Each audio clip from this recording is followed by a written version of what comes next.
1,000 visitors to Nags Head Woods.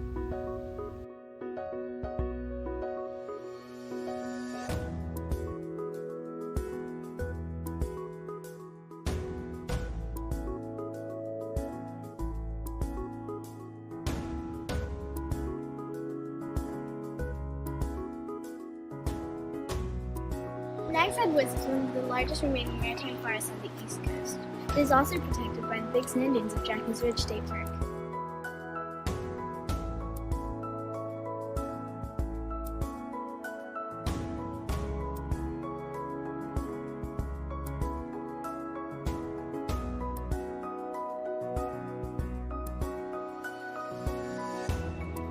These woods have quite a lot of wildlife, such as birds, frogs, turtles, otters, and even foxes.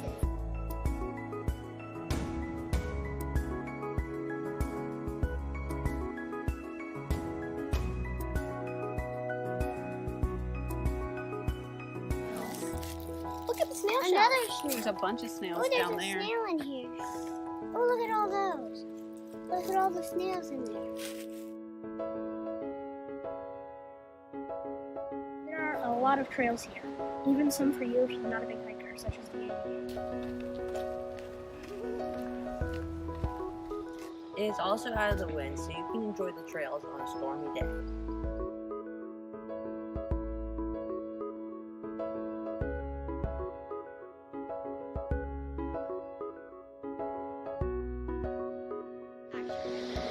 Nags Head Woods has created so many good memories.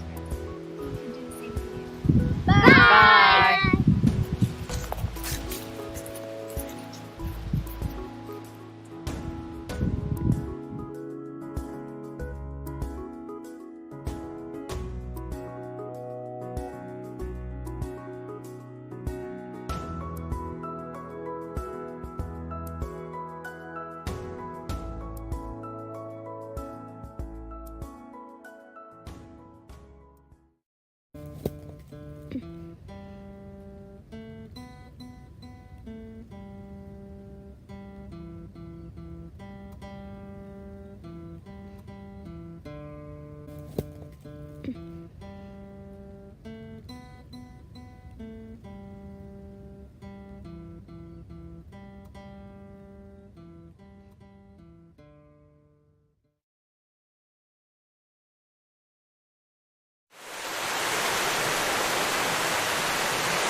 In a world of ordinary vacations,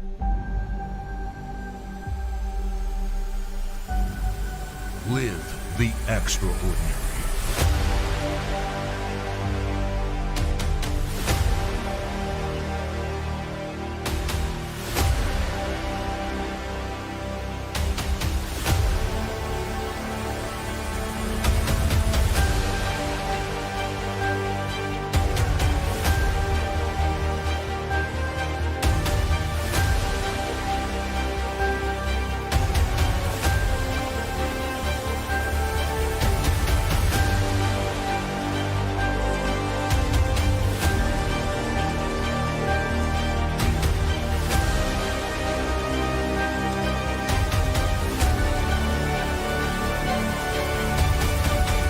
Book the real Outer Banks.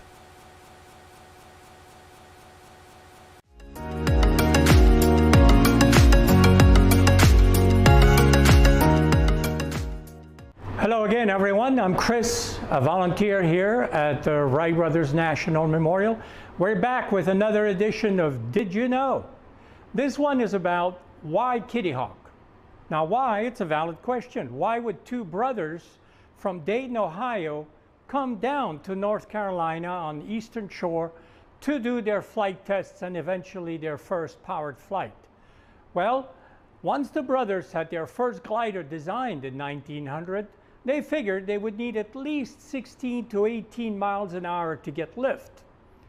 That kind of wind speed cannot be obtained in Dayton, at least not sustained and not very often. Wilbur considered Chicago as a place to conduct gliding tests, but afraid of possible attention from newspapers, dismissed it as being too busy. Even though he didn't like Chicago as a location, he wrote a letter to the U.S. Weather Bureau asking more information on Chicago winds. And in his letter, he also included the request, do you maybe have a publication that shows the different wind velocities in the country? The Weather Bureau wrote back to Wilbur that the information he's looking for is contained in their monthly weather review, and they sent him a copy of it. The publication contained tables of wind velocities recorded at 120 Weather Bureau stations in the United States. The table confirmed Chicago, the windy city, right? The table confirmed Chicago was indeed the windiest city, but having already ruled out Chicago, he looked further down the list. The next 4 locations on the list, not accepted as suitable. They were either too far away, think of the travel in the early 1900s, or they didn't have the soft grounds they were looking for. I suspect at some point they figured they would encounter the ground and soft grounds would be beneficial. Next on the list was a place called Kitty Hawk in North Carolina. Neither brother had ever heard of the place, but a quick look on the map showed that it's on the coast of North Carolina. Keep in mind, there's no such thing as the Outer Banks back in those days. Wilbur wrote a letter to the Weather Bureau station in Kitty Hawk. He wanted to confirm the data that he saw in the publication. Mr. Joseph Dosher, who manned the station in Kitty Hawk, wrote back confirming the wind information and added that they had a mile-wide beach free of trees. Mr. Dosher showed Wilbur's letter to Bill Tate. Now, Mr. Tate was the notary public in the town, was the postmaster, county commissioner. He was like, the everything guy for around these parts. He wrote his own letter back to Wilbur, in which he also referred to a mile-wide beach and a stretch of 5 miles with no obstructions except for sand dunes, maybe an 80-foot sand hill. Confirmed the winds would be around 10 to 20 miles an hour, mostly from the north to south. In addition, and the clincher, and his last sentence of the letter, Mr. Tate's comment was, if you decide to try your machine here, I will take pleasure in doing all I can for your convenience and pleasure, and assure you, you will find a hospitable people when you come among us. On Thursday, September 6, 1900, Wilbur boarded the Big 4 train to Cincinnati, transferred to an overnight C&O train to Old Point Comfort in Hampton, Virginia, where he took the steamer ferry Pennsylvania across the James River to Norfolk. There, he set out to find the 18-foot spruce spars he needed to finish the glider. They were not available in Dayton, and figured that since Norfolk was a shipping town, he could find them there, but unfortunately could not find them. So he settled for 18-foot spars of pine. Then he boarded another train to Elizabeth City. In Elizabeth City, he inquired about a boat to Kitty Hawk, was told he had just missed the weekly boat to Manteo on Roanoke Island by 1 day. It took Wilbur 3 days to find a sailor who both knew where Kitty Hawk was and was willing to take him there. He arranged for the crates carrying the glider to be shipped on the weekly boat, and then he paid Mr. Isaac Perry and his son $3 to take him, his lumber, and his bags to Kitty Hawk. The boat he took was called the Curly Q, most likely a Sharpie schooner. We don't have a picture of the actual Curly Q, but this is a picture that shows you a Sharpie from the same time to give you an idea of what it looked like. Everything was fine as they headed down the Pasquotank River, but no sooner did they reach the Albemarle Sound than a fierce storm came up and battered the Sharpie. Water was coming over the side, and Wilbur, with Mr. Perry's son, were bailing water from the vessel. The foresail blew loose and was soon followed by the mainsail. Using only the jib, Mr. Perry turned the boat around and found refuge in the channel on the North River. What they did not know, or could not know at the time, was that they had caught the tail end of a hurricane. They spent the night there, and the following morning got to work repairing the boat. By mid-afternoon, they were underway again and reached Kitty Hawk in the evening. The red line on this map shows the first leg of the trip where they waited out the storm. And then the black line shows you the next day in the morning, the second part of the journey to Kitty Hawk. Wilbur spent another night on the boat, and he went ashore in the morning looking for Mr. Tate. This map shows you where Wilbur first stepped foot in Kitty Hawk, and you can see Mr. Tate's house is not that far from where he stepped foot on shore. The only person he saw when he stepped ashore was a 14-year-old boy named Elijah Baum. He agreed to take Wilbur to Mr. Tate's house. Wilbur had not written the Tates to confirm he was coming, so Bill Tate was a little surprised when the gentleman knocked on his door, introduced himself as the person from Dayton he had communicated with. Bill Tate invited him in and introduced him to his wife, Addie. When Addie found out her guest had not eaten in almost 48 hours, she prepared him a big plate of ham and eggs. Wilbur promptly devoured the meal. Wilbur asked them if he could possibly board with them until Orville and the tent arrived in a few days. The tents were impressed with this gentleman of breeding, as they recalled. They only had 2 bedrooms and moved their 2 young daughters into their bedroom to accommodate Wilbur. How nice was that? While they waited for Orville, Bill Tate took Wilbur on the tour of the area. The people of Kitty Hawk were curious as to the visitor. Not many gentlemen outsiders actually came to Kitty Hawk. What was Kitty Hawk like back then? About 60 families called Kitty Hawk home. Orville described a couple 2-story homes, a store, several single-story houses, none of which were painted. The place was mostly isolated. Elizabeth City, which is 40 miles away and reachable only by boat, was what the Kitty Hawk residents called the town. It was the place to buy consumer goods, and with its railroad, connected it to the rest of the world. The landscape was sandy, covered with a growth of pine, dogwood, holly, oak, and cypress. Sand dunes moved along as the wind blew. There were more hogs than people and a few cattle, horses, and sheep. Orville wrote to his sister in a letter to Sister Catherine, quote, "You never saw such pitiful-looking creatures as the horses, hogs, and cows down here. By contrast, the only things that thrive and grow fat are bed bugs, mosquitoes, and wood ticks." Imagine, if you would, 2 gentlemen brothers from Ohio who had never traveled further than a bicycle ride outside Dayton, finding themselves now 750 miles from home in such a desolate place. They had never seen an ocean, much less traveled by boat during a hurricane. Was it an adventure, really, or did they think, my goodness, what have we done? No matter the weather, the brothers dressed every day like businessmen. Suits with ties, starch collars. The locals didn't know quite what to make of them. Always neatly dressed, but living in a tent and working on a big kite. A short while after putting up their camp near the Tate's house, they discovered the hills at Kill Devil Hills, 4 miles further south, and they moved their camp there. This is their first camp near the Tates. You could see Wilbur's washing the pots, and the spars that he bought in Norfolk are leaning against the tent. This picture is taken from the hill. What you see there are the puddles after a couple days of a good rain. It's taken in 1902. Also in 1902, this is Orville after he finished the turn.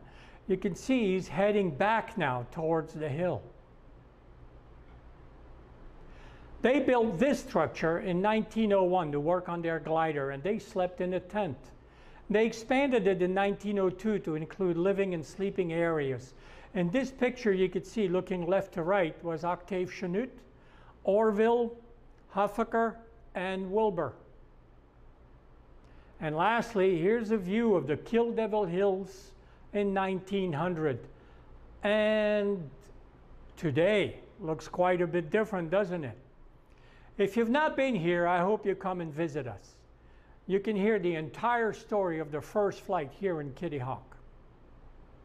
And that is the story of why they came to Kitty Hawk.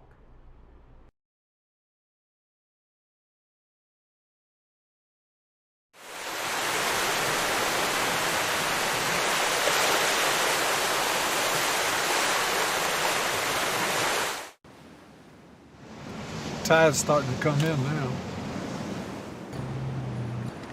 What's up, guys? Looks like you found a good spot for us.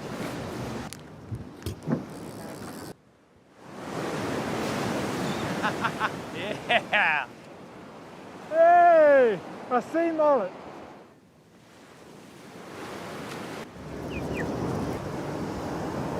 There's more to the story at rawobx.com.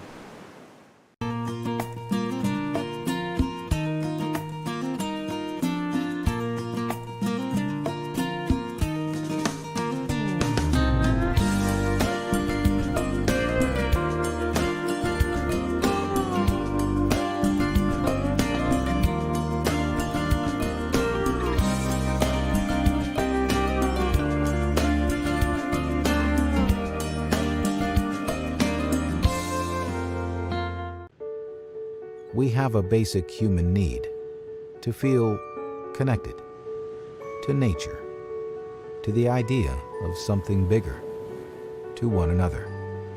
The Outer Banks of North Carolina, a chain of barrier islands shaped by wind and water, connected by the elements, just open spaces and endless possibilities.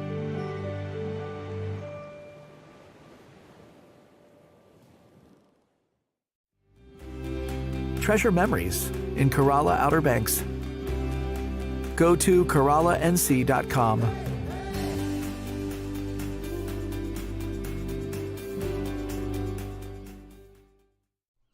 Every place has a story. Stories of romance, drama, adventure, stories of life. Find your story at visitcurrituck.com.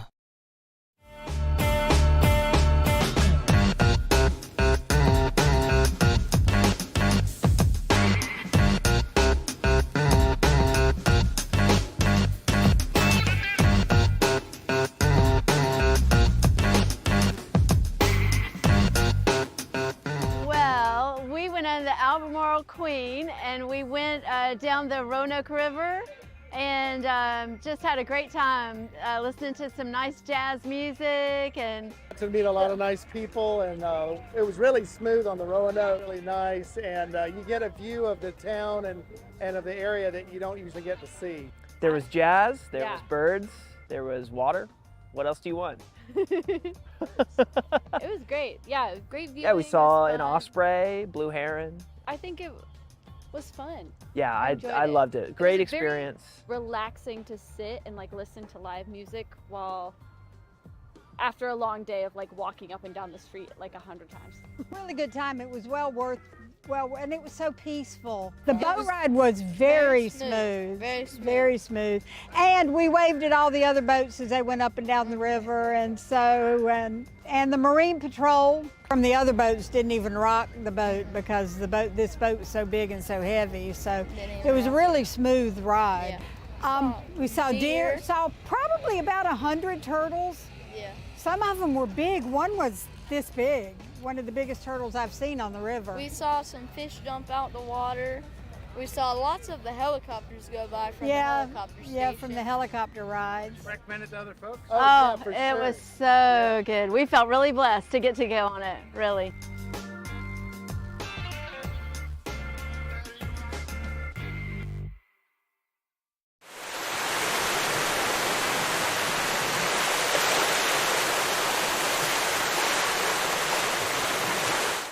Welcome to Jeanette's Pier, the family fishing spot on the Outer Banks. Make memories for a lifetime while reeling in the catch of the day. From bottom fishing for spot and croaker to jigging for bluefish and Spanish mackerel, experience the thrill of catching a fish from this 1,000-foot-long concrete ocean fishing pier located at milepost 16.5 in Nags Head. Have fun in the sun while fishing with your friends and family. Surf, sun, fish, and fun. Experience it all at Jeanette's Pier, where fishing is catching. Yo, what's up?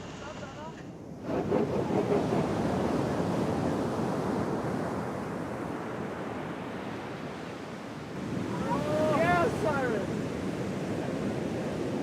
What? Oh, Vinny! Vinny just got, oh my God.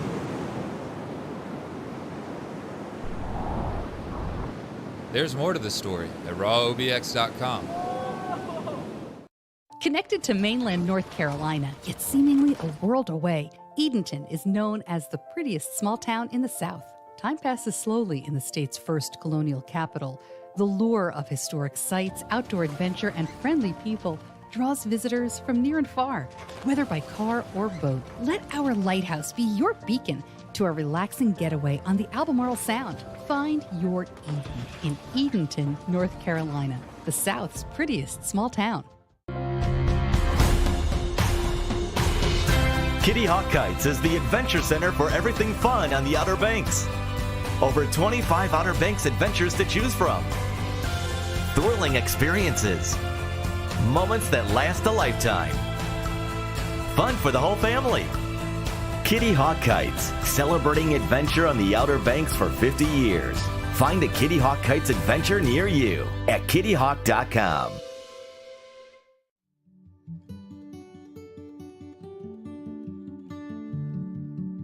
My name is Luis Garcia, and I'm the lighthouse keeper, the Curito Beach Lighthouse. I'm the number 27 lighthouse keeper. In 1875, December 1st, already was a keeper with 2 helpers working in the lighthouse. The maintenance and the tower is the same, but the difference is more like the lighthouse keeper had to be there no matter what. The lighthouse keeper before, he used to work in the storm, because he had to be there. And the lighthouse keeper now, if it's a storm, we just keep it safe. That's the difference. The lens inside our tower is a first order Fresnel lens. It is the original lens. It was placed inside the tower in 1875. The source of light here for decades was oil, originally lard oil, believe it or not. So we moved to kerosene in the 1880s, and we stay with kerosene, although with different lamps, until 1933. In 1933, we're electrified and get a light bulb. And again, through different power sources, now we're on the grid. We have one 1,000 watt bulb in there that works at any time. We actually have 2 bulbs, but only one is powered at any time, and it's directly in the middle and level. So 1,000 watts doesn't feel like a very bright bulb, but once you surround it with prisms, and the Fresnel lens is genius because it's just slices of a lens. So you're not filling the top of your lighthouse with an incredibly dense and heavy lens. It is still very heavy, but it's not taking up all of that space. That's the genius of it, is it just slices of a lens lined up in such a way that you can send light in a straight line for distance. In our case, 18 nautical miles, this light shines at least 260 degrees. So that's about 21 land miles. So a lighthouse has to work 24 hours a day.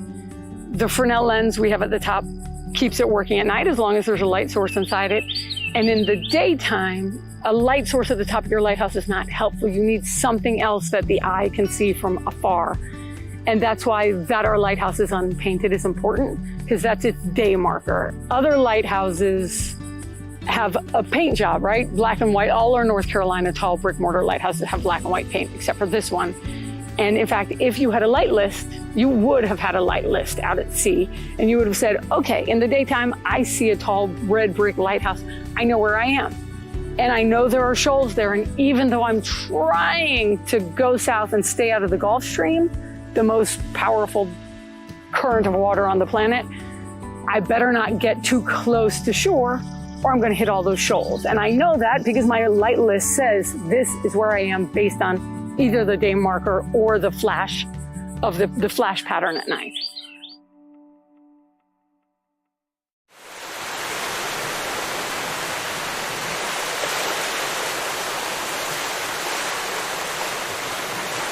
Take a tour of an Outer Banks icon and experience what life was like here in the Roaring '20s. Whalehead in historic Corolla Park is a beautifully restored Art Nouveau masterpiece and museum located on the Currituck Sound. For tour information, go to visitwhalehead.com.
nothing beats a day at the beach. But the power of the ocean deserves everyone's respect. So if you plan on going for a swim when the surf is rough, why risk it? When in doubt, just stay out. but if you do decide to take a dip, Warning flags are flying for a reason. Listen to the lifeguards. Stay out. hey ladies, if you're an experienced swimmer and think you can safely handle the surf, Even the most experienced swimmers can get caught in a rip current and swept out to sea. Stay on the shoreline. if the waves are rough, be sure to take a flotation device such as a raft or a bodyboard. Rafting boards aren't designed to save your life. If the surf is rough, just play it safe and stay out. Well, there you have it. Make sure your Outer Banks vacation is a memorable one for all the right reasons. Know before you go by checking the daily OBX beach conditions forecasts. Watch for rip current warnings and listen to the lifeguards. When the red flags are flying, stay safe by staying on the beach and out of the water. Live like a local and love the beach, respect the ocean.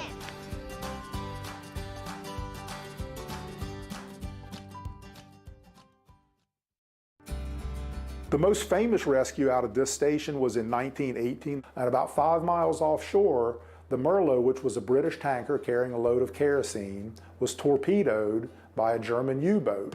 The Merlot, because of her cargo, exploded and sunk very rapidly. Of course, the watchman on duty here at Chickamaucomico saw the explosion and mustered a crew.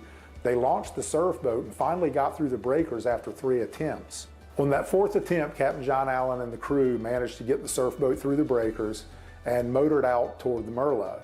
By the time they got out there, the sea was on fire because the cargo of the Merlot had leaked out and was on fire on the surface of the sea.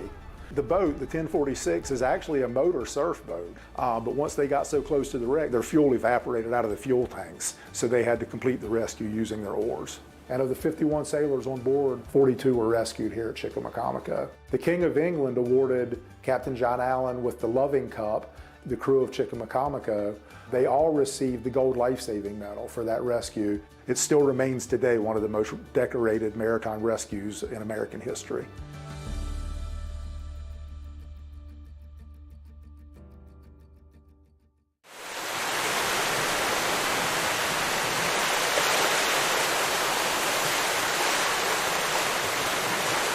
Outer Banks Furniture is the leather expert on the beach and the only furniture store exclusively offering Omnia leather. With almost 200 different colors and styles to choose from, with unmatched design, comfort, and luxury, Omnia leather only sources hand-picked top-grain hides from the oldest tanneries in the world, then creates the finest chairs, sofas, recliners, and accent pieces right here in the USA. Find the exceptional collection of Omnia leather exclusively at Outer Banks Furniture, Milepost 1 in Kitty Hawk.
Most golf courses try to take their design from their surroundings. Seascape Golf Links is no exception.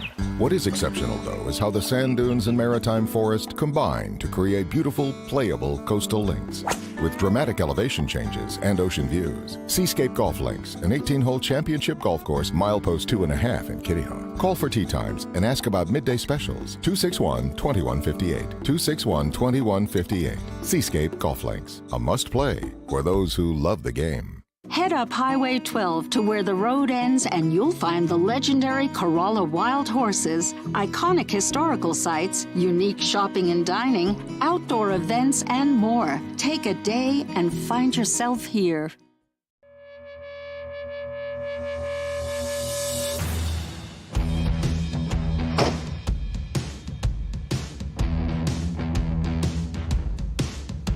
This is Grace. Grace is bored. Fortunately, the town of Kitty Hawk has a new brochure.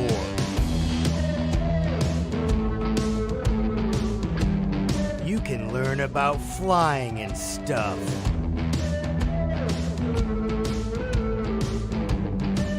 Shoot some hoops.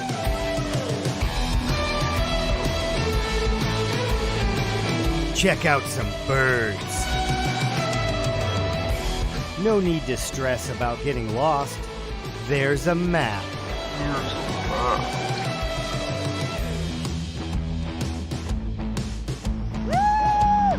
There's parks.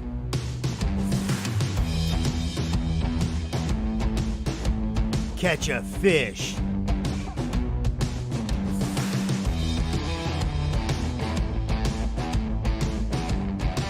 It even talks about the beach.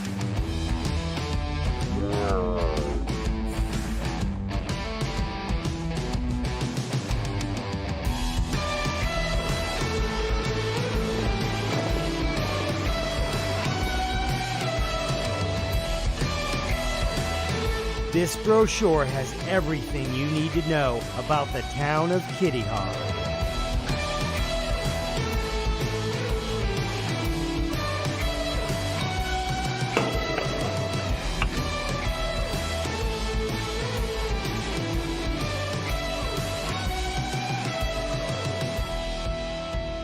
Download the brochure at kittyhawknc.gov.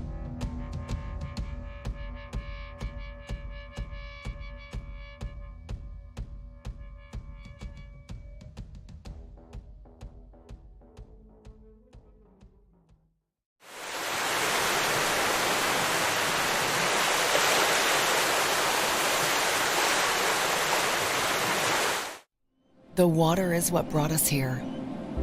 It's our way of life, our playground. The water is what keeps us coming back. Find your calm at visitcurrituck.com. Jewelry by Gail is celebrating its 47th anniversary this year. In loving memory of Gail Kowalski, this hidden gem is open Tuesday through Saturday from 10 to 5. A shop that has something for everyone, featuring Gail's signature styles, all types of gorgeous jewelry, men's rings, a unique bridal section where you can build your own engagement ring, the Outer Banks' largest pearl selection, and so much more. Come find the perfect look for that special someone at Jewelry by Gail in Nags Head. 1, 2, 3. I think the Outer Banks is unique. When we come down here, we can just relax. When we were kids, we'd spend as much of the summer here as we could. It's a lot of fun and cool things to do. Yeah, I just like the area a lot. Always have. We've been here in the spring, we've been down here at Thanksgiving, we've been down here at Christmas. I have been coming here ever since I was a baby. Yep, and every year I love the Outer Banks. I mean, this is more home to me than where I grew up. The Outer Banks of North Carolina. Stir the soul. Did you know that weed slows reaction time and impairs motor skills and coordination? Weed also disrupts learning and problem-solving skills. Whether you're a basketball player, surfer, skater, or student with other life goals, Outer Banks Hope Coalition reminds you to live life in focus. Don't let weed blur your dreams.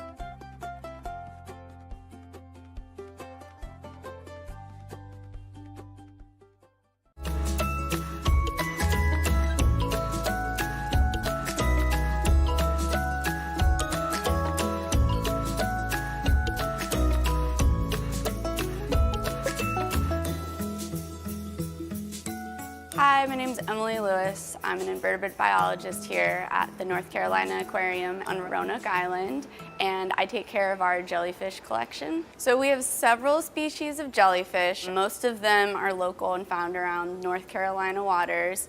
We do have some species that are found in different parts of the world though, such as our spotted lagoon jellies. Those are found off the east coast of Japan. We have something called moon jellies. They're commonly seen around here. They're clear and they have sort of a 4-leaf clover shape in the center of their bell or body. And those are actually 4 different stomach pouches. We also have something here called nettles, typically Atlantic nettles, and those are the ones that you're gonna run into at the beach that are gonna have those really long tentacles and can sometimes sting you. They use their tentacles for basically hunting and grabbing onto their prey. They have two different kinds of tentacles. Those tentacles range from being mildly stinging and kind of sticky to just sort of run into food and obtain it that way, versus very powerful stinging tentacles that can grab onto larger prey items like small fish. At the aquarium, we can't give them the full variety of what they would be eating in the wild, and so we do a couple of different food items. The first is we raise something called brine shrimp, and we hatch it out from its egg form, called cis, and we hatch it out overnight, and those one-day-old brine shrimp, we can actually feed whatever vitamins or nutritious algae we want, and in that way we can sort of pass on whatever nutrition we need to get into the jellies.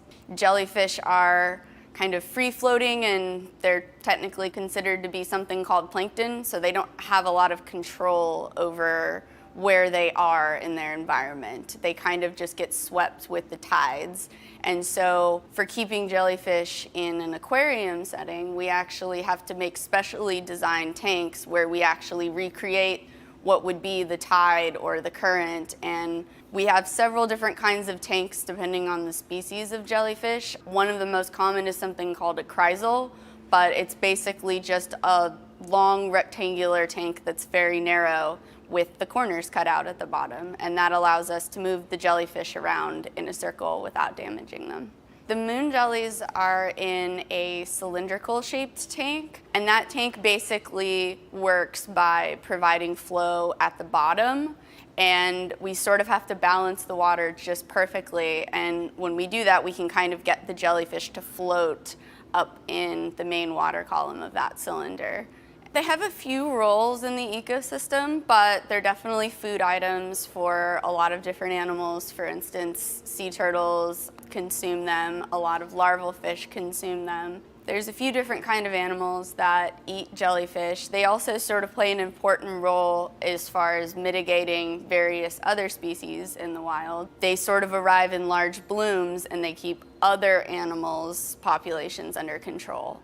We actually have highly purified water that we use here, and we make all of our own salt water by hand. Basically, jellyfish, their bodies are mostly made out of water, and so any changes that we might create in the quality of their water is going to have a big impact on them. Things like changes in temperature or salinity that might not be that big of a deal to, let's say, a fish is going to be a real big deal to a jellyfish because their bodies are almost all water. Come learn more about jellyfish here at the North Carolina Aquarium on Roanoke Island. Thanks so much for watching.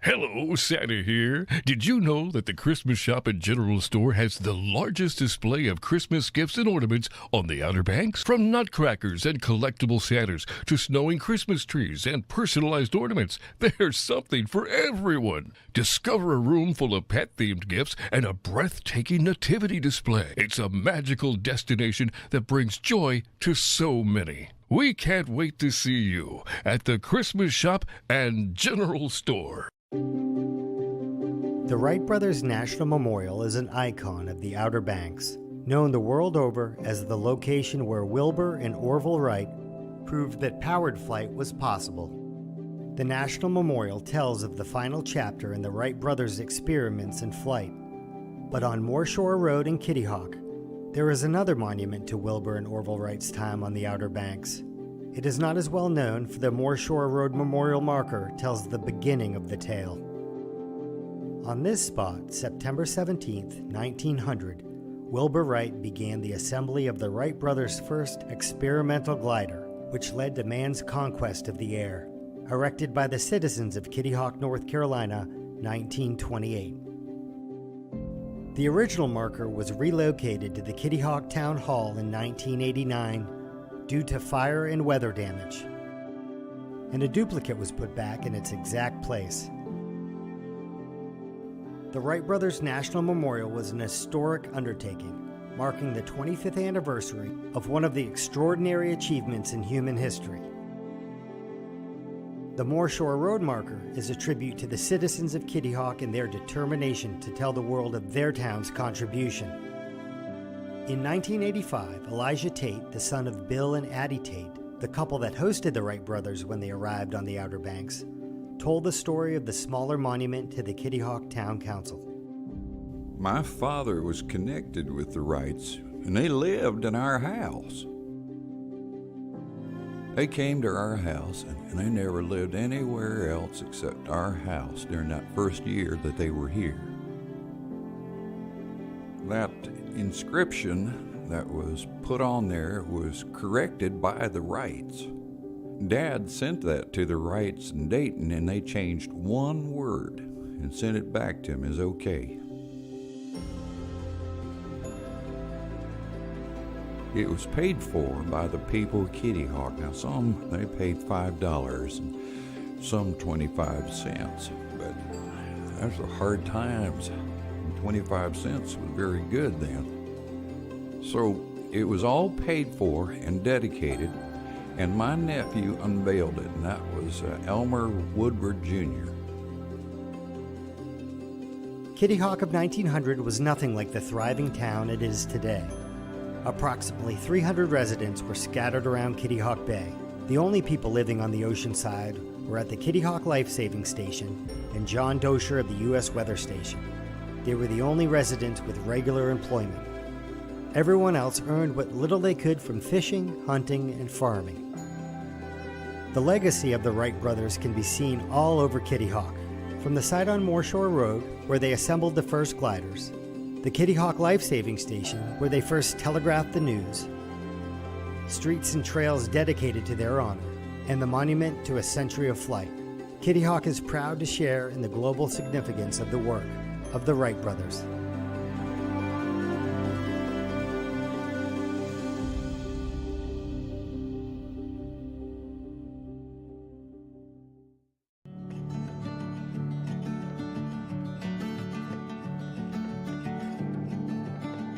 Some people say the Outer Banks has the best fishing spots.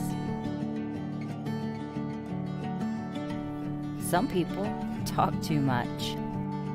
The Outer Banks of North Carolina, conveniently located just beyond compare. PlayOBXGolf.com is your gateway to a great golf vacation on the Outer Banks of North Carolina. Stretched between the Sound and the Atlantic Ocean, the Outer Banks offers a one-of-a-kind coastal golf experience. 5 award-winning courses and well-appointed golf accommodations in a picturesque setting make the Outer Banks the perfect choice for your next golf getaway.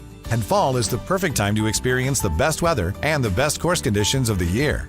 Your golf trip to North Carolina's Outer Banks is just a click away at PlayOBXGolf.com.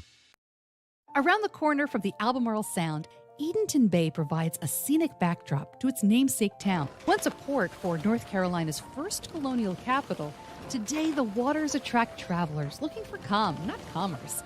And Edenton welcomes boaters with free boat slips for 2 nights. Whether by sea or land, let our historic lighthouse guide you to a relaxing bay that's a world away. Find your Eden in Edenton, the South's prettiest small town. Do we mark time by what comes before and after? Or is it this moment and what we do with it that truly matters? The Outer Banks of North Carolina starts every day with an open invitation to explore, to pursue unknown outcomes, and challenge curiosities, to stir the soul with open spaces and endless possibilities.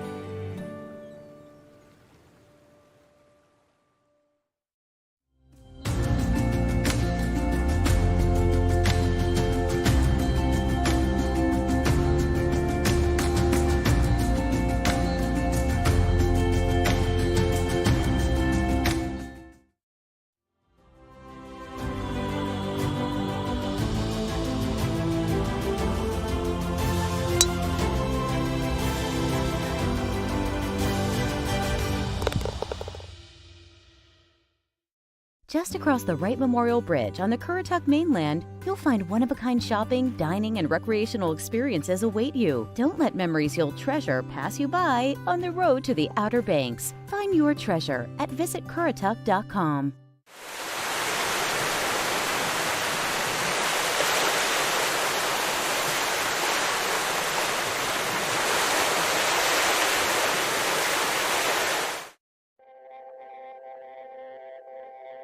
The ocean off the Outer Banks of North Carolina has long been referred to as the graveyard of the Atlantic.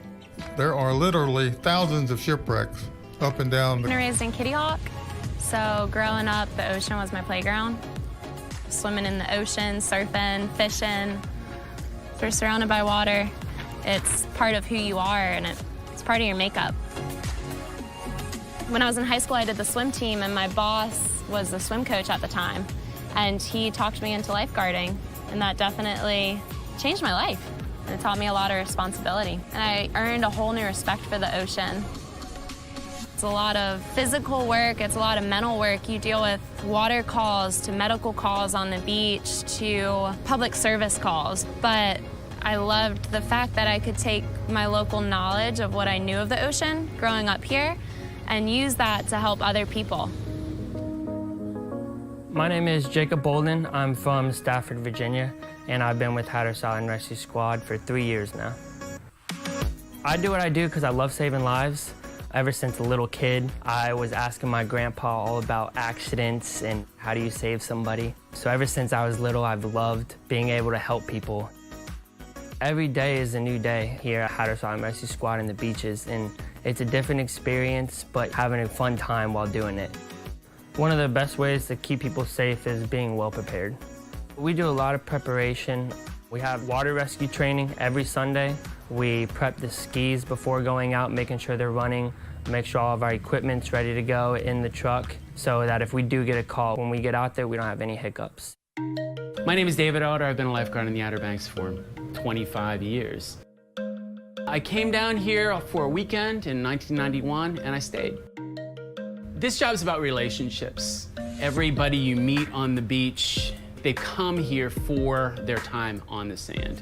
And the best thing I can do is to make that time in the sand as comfortable as possible, sprinkle a little of information in there, and make it safe. We have 90 miles of coastline here in the Outer Banks. It's very hard to patrol all of it and keeping everybody safe. So in the areas where somebody's not patrolling, it's very important to use good judgment and common sense on those rougher days, not going out into the water. When we get visitors on the Outer Banks, they don't realize this beach community is slightly different from other communities because we have a little bit more raw power coming from the ocean. One of the things that people very often are looking for is they're looking for a safe spot on the beach. And a safe spot on the beach to most people is an area where their waves are not breaking. That happens to be one of the more dangerous areas on the beach because that is an area where there isn't a sandbar protecting your beach. That is an area where rip currents are likely, where shore break is more of a situation. Rip currents are dangerous because people don't know what they are. So a rip current is basically a hole in the sandbar. The waves break over the sandbar and they need a way to filter back out to the sea, so they create this channel. Rip currents are dangerous because people will get stuck in them and try to fight and swim right back through them, and they get exhausted. They lose their energy and they start to panic. The best thing to do if you find yourself caught in a rip current is just to relax, and you let the rip current take you out, and then you swim parallel to where the waves are breaking to get back on the sandbar. Then you'll let the waves take you back to shore. My name's Nathan Loudermilk. I'm a surfer and fisherman from the Outer Banks of North Carolina, and I'm a lifeguard here for Kildare Hills Ocean Rescue. This is my 9th year. I really like being on the beach. I know a lot about swell, and I just like working in an environment where you are comfortable with. Shore break is normally when we deal with a high tide, all that water is gonna fill up the sandbar and you won't have that shallow bar out there. The reason that's an issue is every gallon of water weighs nearly 7 pounds. Stack all those gallons of water up behind you in the position of a wave, that's what's gonna be forcing you into the bottom. And that's where we'll get our neck injuries or people hurting their back because those waves aren't gonna break farther off. They're gonna wait until they hit the shore with all that power. Always keep your eye on the waves coming in. Never turn your back on shore break. And be mindful of the incoming waves. When in the water, play the over-under game. Little wave, we go over. Large wave, we go under.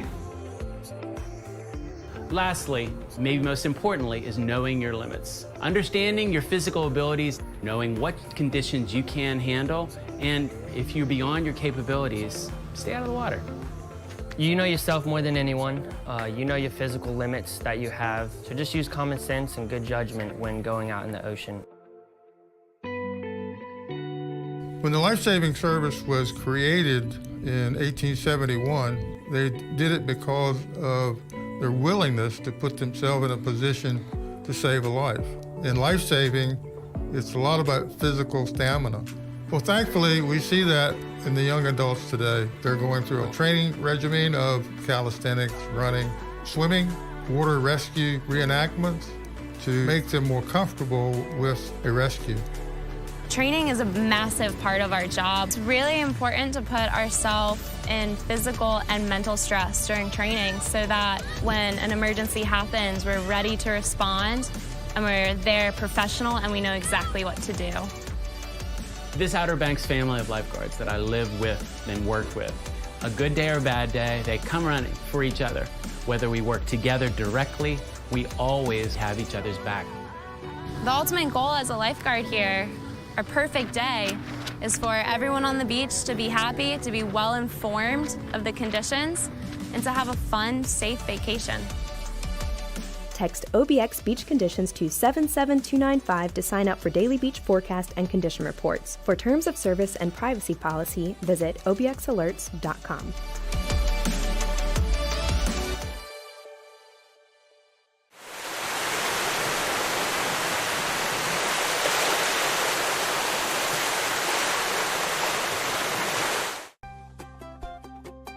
Did you know that weed slows reaction time and impairs motor skills and coordination? Weed also disrupts learning and problem-solving skills. Whether you're a basketball player, surfer, skater, or student with other life goals, Outer Banks Hope Coalition reminds you to live life in focus. Don't let weed blur your dreams.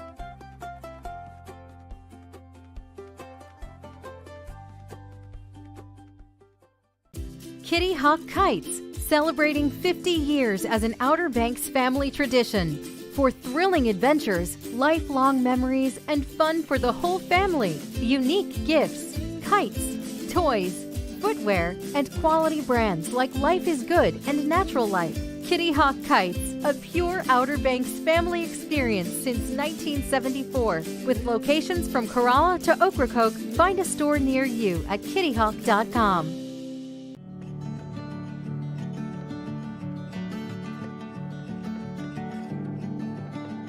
Some people say the Outer Banks has the best fishing spots. Some people talk too much. The Outer Banks of North Carolina, conveniently located just beyond compare.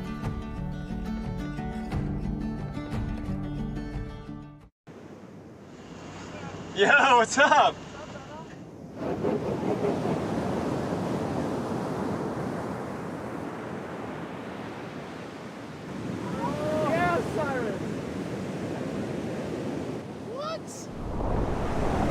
Oh, Finny! Oh my gosh!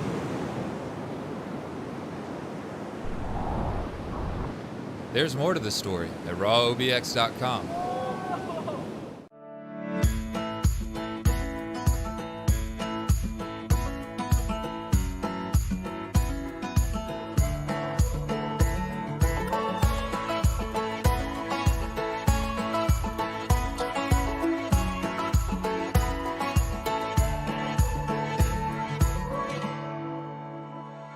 Welcome to the Body On Lighthouse, located on Cape Hatteras National Seashore in the Outer Banks of North Carolina. My name is Ranger Mark, and today I'm going to take you on a tour up to the top. A little bit of history before we get started. This is not the first or second Body On Lighthouse that was built here in the Outer Banks, but it was actually the third. The first body-on lighthouse was built on an unstable foundation, and it didn't take long for that lighthouse to slowly start sinking into the sand and becoming off-plumb. The Lighthouse Board decided they needed to completely deconstruct that first body-on lighthouse and begin plans for a second one. The second body-on lighthouse was built in 1859 and was set to be a long-lasting lighthouse if it weren't for the American Civil War. Confederate troops lost the Battle of Cape Hatteras in August of 1861, and as they retreated out of the Outer Banks, they decided they're going to pack that second body-on lighthouse full of dynamite and blow it up. 6 years after the end of the Civil War, we bought this plot of land from a gentleman named John B. Etheridge in 1871 for $150 and started construction. This lighthouse was finished and first lit October 1st, 1872. The man tasked with igniting that first light was a gentleman by the name of William F. Hassel. So let's go in and walk those same steps that he did over 149 years ago.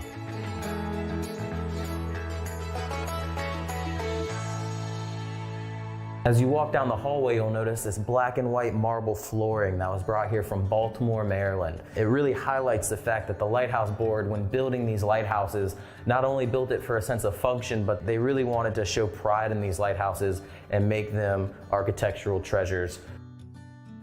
As you enter into the base of the lighthouse, you're getting ready to climb up the iron staircase. But if you look back, you'll see the name, and this island has gone through multiple different name changes, and that kind of drives the point of contention on how you would pronounce this lighthouse's name. But here in the Outer Banks, we do pronounce it Body. As you climb the staircase, you'll notice that they're separated by 8 of these individual landings that allow you to stop and take a break. As you reach landing 2, we're about 42 feet up in the air.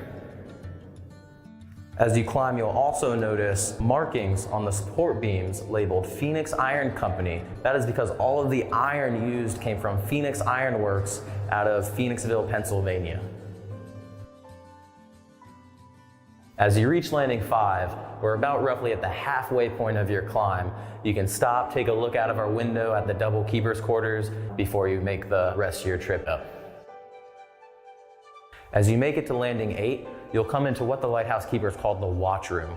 The watch room has a northeast-southwest facing window to provide a full 360-degree view for these lighthouse keepers, so they could stay here and look out for ships in distress or be available if the light needed maintenance. This is the last landing before we get to the balcony.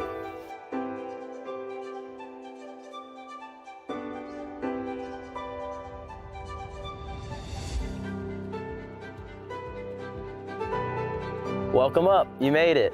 Feel free to walk all around the balcony, and as you walk around, really take in the sights and sounds of the Outer Banks. You'll not only get an amazing view of the Atlantic Ocean and the Pamlico Sound, you'll really get a good idea of what the Outer Banks looked like and what these lighthouse keepers saw over 150 years ago.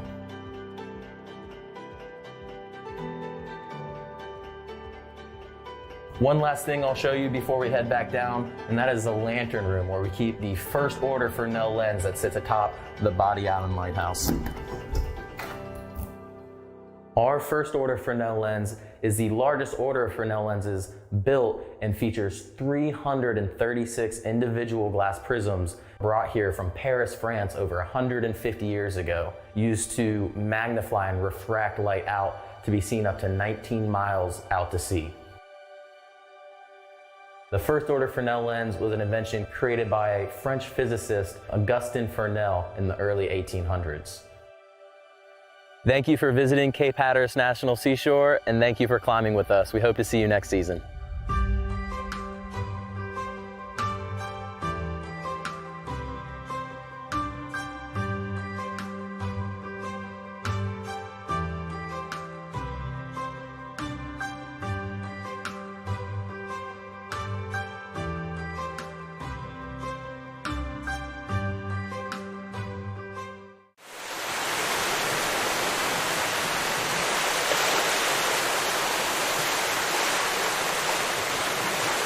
Just across the Wright Memorial Bridge, you'll find one-of-a-kind experiences await you. Don't let memories you'll treasure pass you by on the road to the Outer Banks. Take a day and find yourself on the Currituck mainland. Head up Highway 12 to where the road ends and you'll find the legendary Corolla wild horses, iconic historical sites, unique shopping and dining, outdoor events, and more. Take a day and find yourself here. I'm Noah Snyder, former professional surfer. Now I run a gym and been swimming in the ocean my whole life. The power of the ocean deserves everyone's respect. Even on those calm days, it's hard to see the powerful rip currents that are present up and down our East Coast. Every year, unsuspected swimmers find themselves in the grip of a rip, and many of them lose their lives. Such tragic events can easily be prevented with a few local tips. Know before you go, check your local beach forecasts before you head out, and always swim near a lifeguard. And if you find yourself caught in a rip current, don't panic, float, wave, shout till help arrives. If you're a good swimmer, don't fight the rip, swim parallel to the beach until you get free of the current's hold. Live like a local, love the beach, and respect the ocean.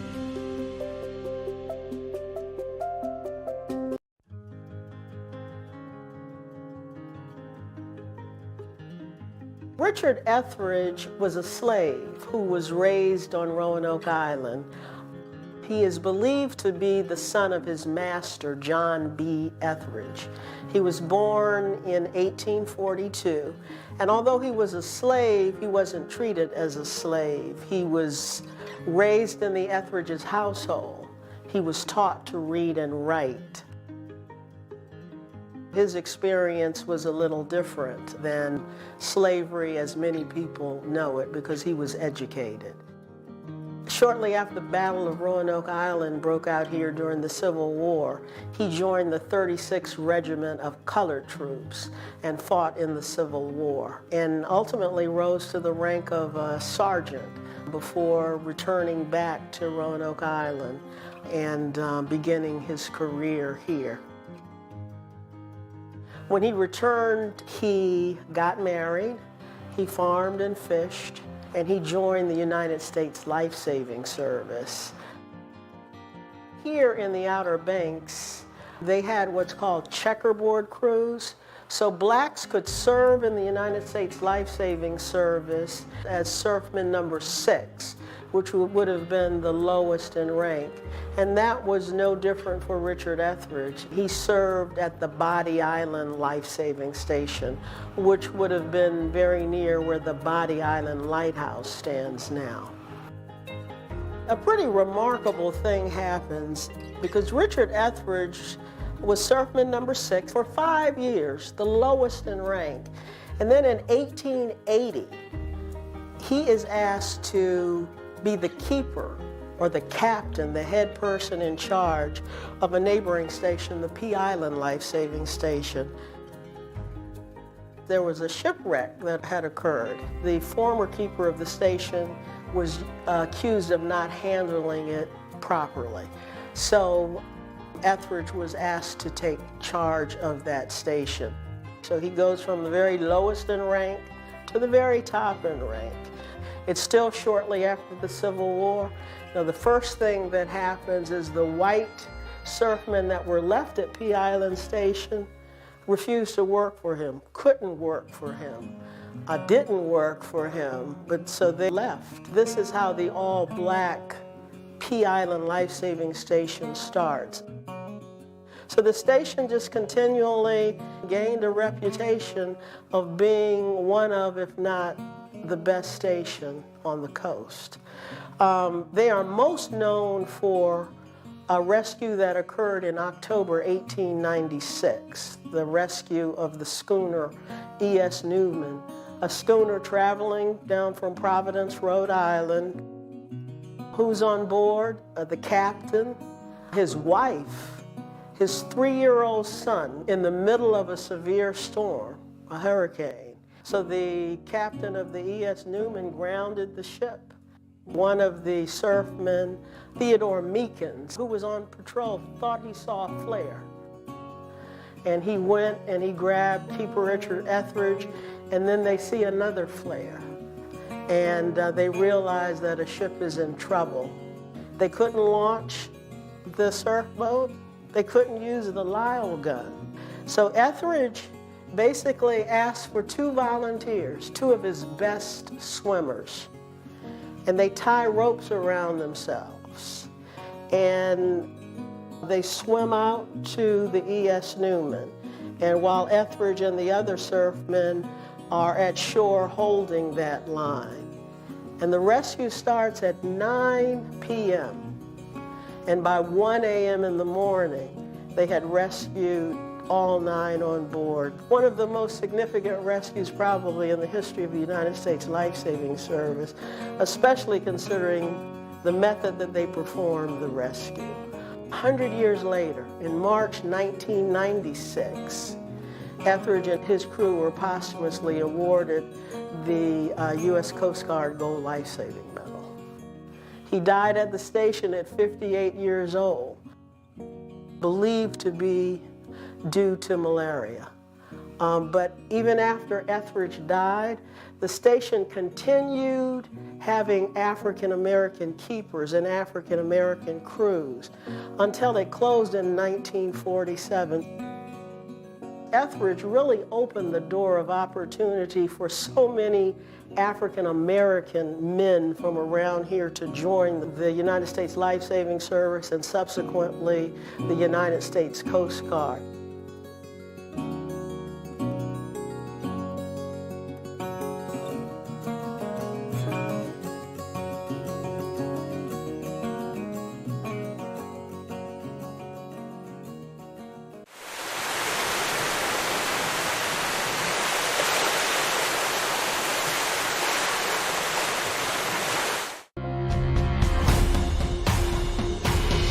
Kitty Hawk Kites is the adventure center for everything fun on the Outer Banks. Over 25 Outer Banks adventures to choose from. Thrilling experiences. Moments that last a lifetime. Fun for the whole family. Kitty Hawk Kites, celebrating adventure on the Outer Banks for 50 years. Find a Kitty Hawk Kites adventure near you at kittyhawk.com.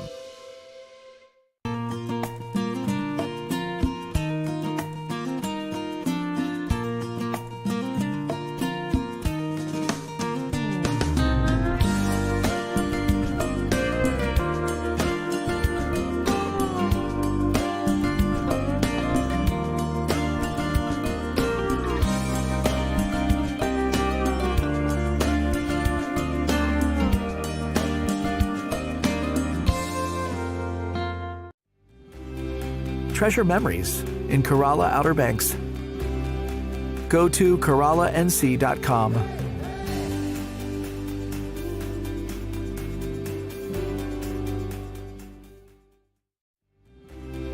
Treasure memories in Corolla Outer Banks. Go to CorollaNC.com.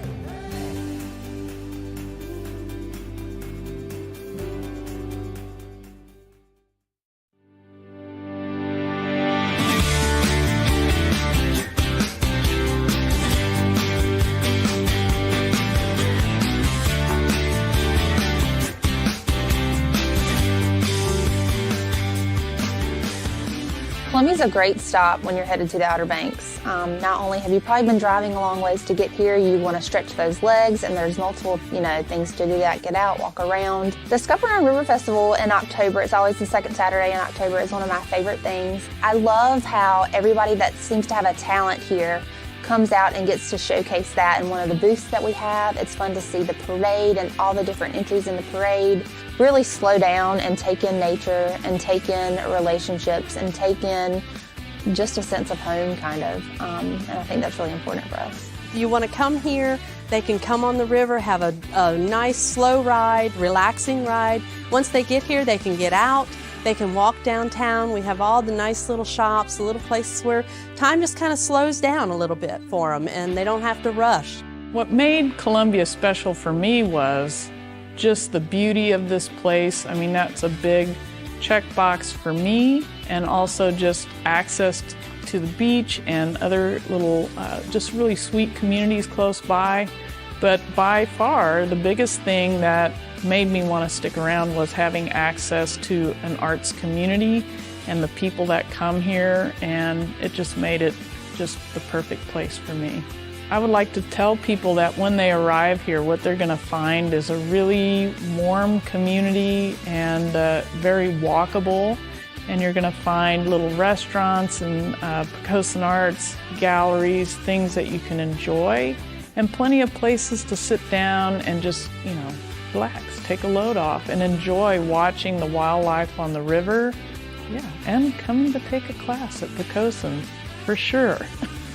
Poquoson Lakes National Wildlife Refuge is over 110,000 acres of unique wetland called Poquoson. When people get off that boat, they can come and walk the Scuppernong River Boardwalk, and it goes through a forested wetland. Along that trail, you can see a variety of turtle species, including spotted turtles. You can also see various snake species. The amazing flyouts we have at the Pungo unit of tundra swans and other waterfowl leaving Pungo Lake for forage habitat. At least 50,000 visitors a year come to the refuge. More than that actually come into the visitor center on their way out to the beach.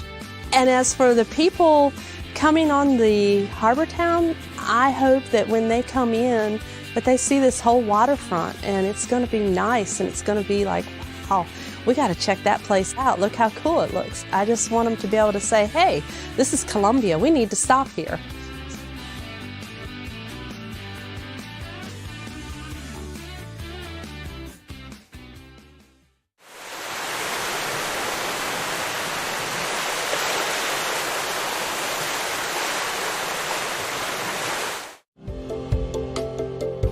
I'm Bree Voivich. I am a surfer, a surf instructor, and a lifeguard here in Kill Devil Hills. The power of the ocean deserves everyone's respect. Even on tranquil days, hard to see, powerful rip currents are present up and down the coast. Every year, unsuspected swimmers find themselves in the grip of the rip. Many lose their lives. Such tragic events can be easily prevented with a few local tips. Know before you go and check the local beach forecast before heading out.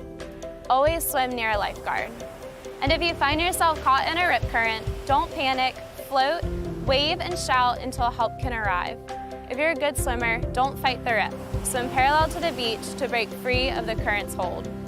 Live like a local, love the beach, respect the ocean.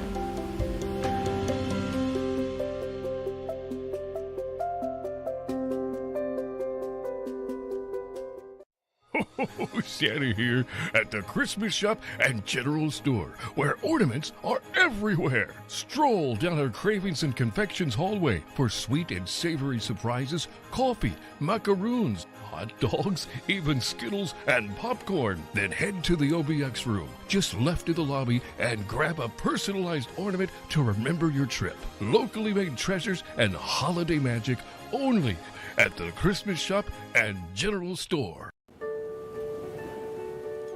What lies beneath the surface? The waters of the Outer Banks share their secrets, one cast at a time. Total relaxation. Absolute exhilaration. The Outer Banks of North Carolina, a chain of barrier islands shaped by wind and water. Connected by the elements. Just open spaces and endless possibilities.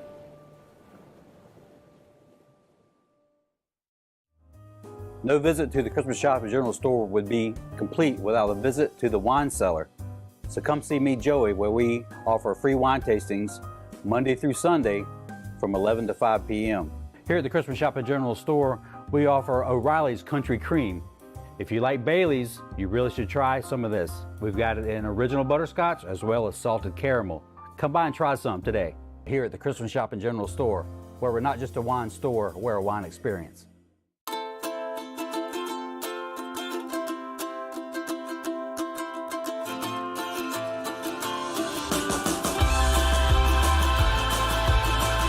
Whether you're here for a week or one long weekend, explore nature surrounded by the ocean and beside the ones you love. Welcome to the Currituck Outer Banks.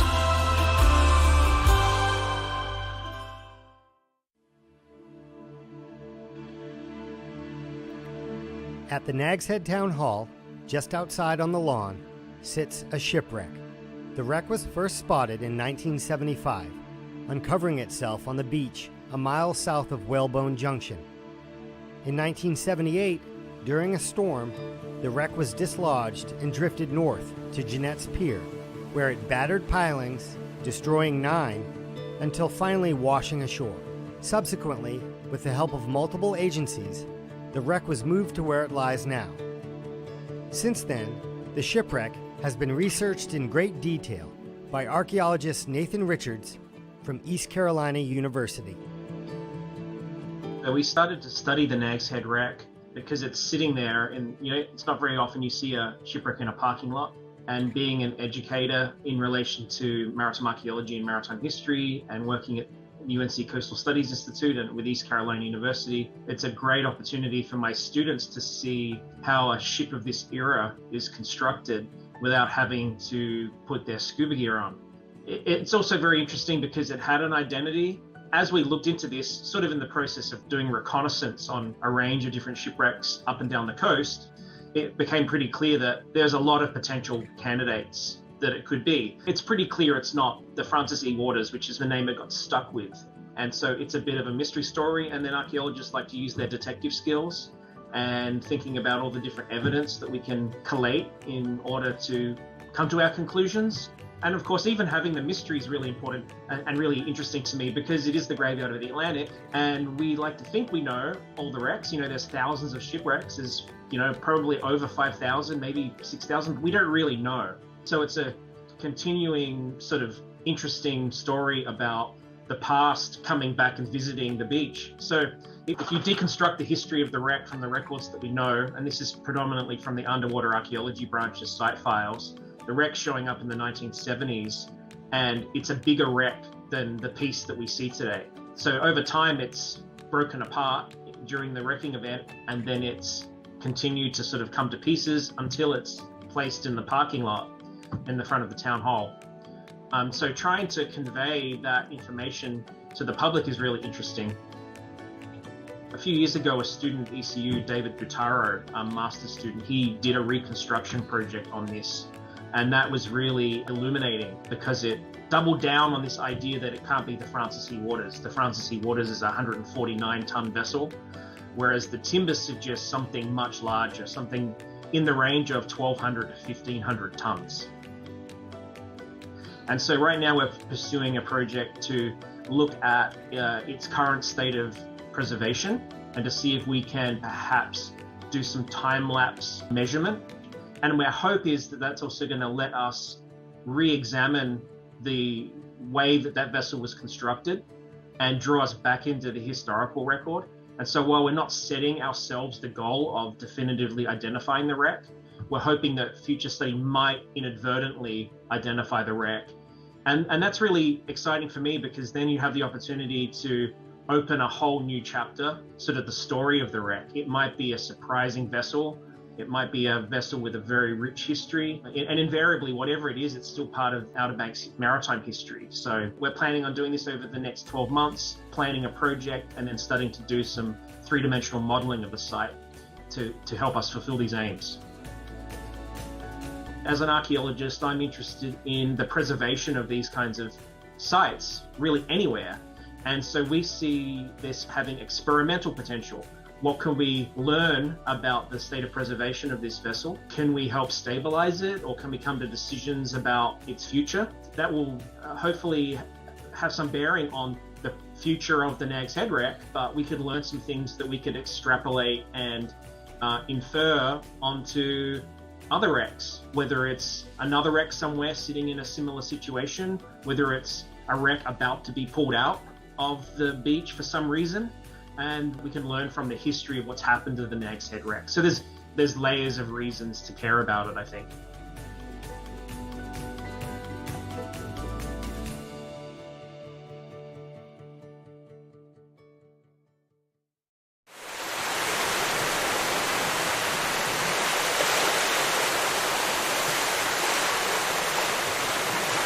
Take a tour of an Outer Banks icon and experience what life was like here in the Roaring '20s. Whalehead in historic Corolla Park is a beautifully restored Art Nouveau masterpiece and museum located on the Currituck Sound. For tour information, go to visitwhalehead.com.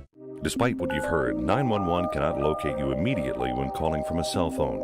Do you know the street address of your location in the event of an emergency? When you call 911, we don't either, unless you can tell us.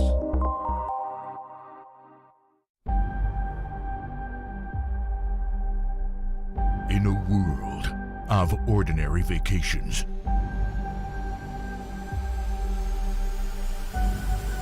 live the extraordinary.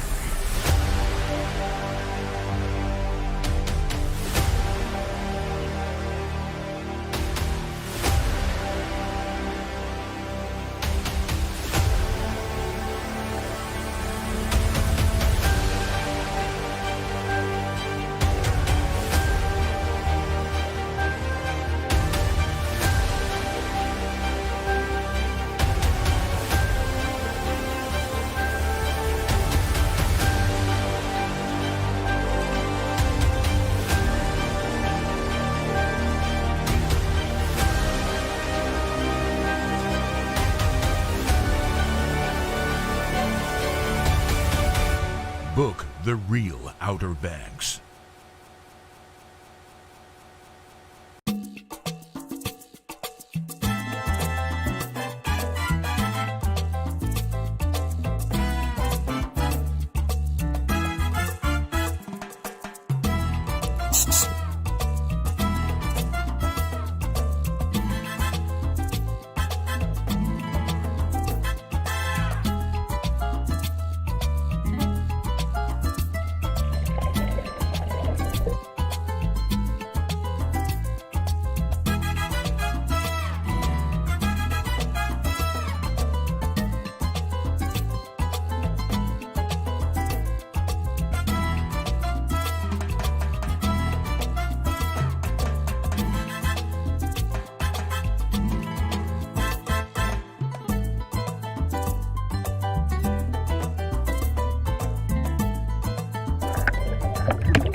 So every lifeguard stand, you'll find a rip current sign with some information. Every public access should have those rip current signs as well.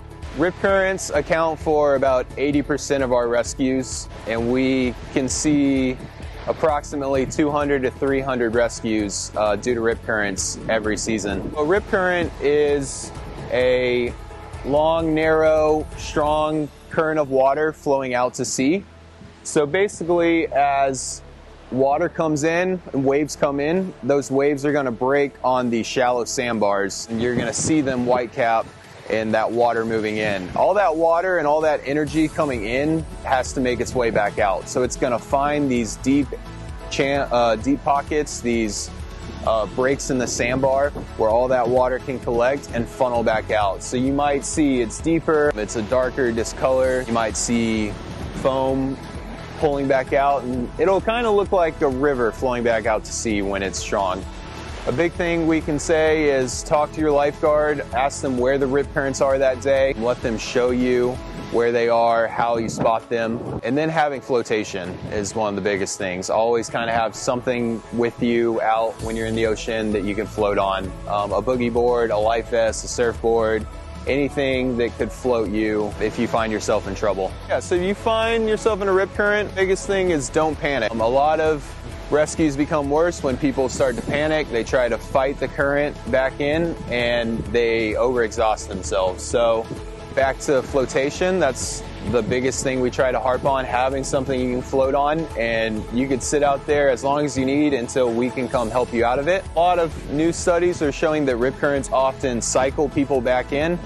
So you might find yourself drift out of that rip and be able to catch a wave back in, or you might find it cycle you back to a shallow spot where you can walk on in. And then the other thing we've always used to say is swim parallel to shore. So if you swim laterally parallel along the shore, you can find yourself to one of those shallower sandbars where you can swim or walk in and you're not fighting that rip current.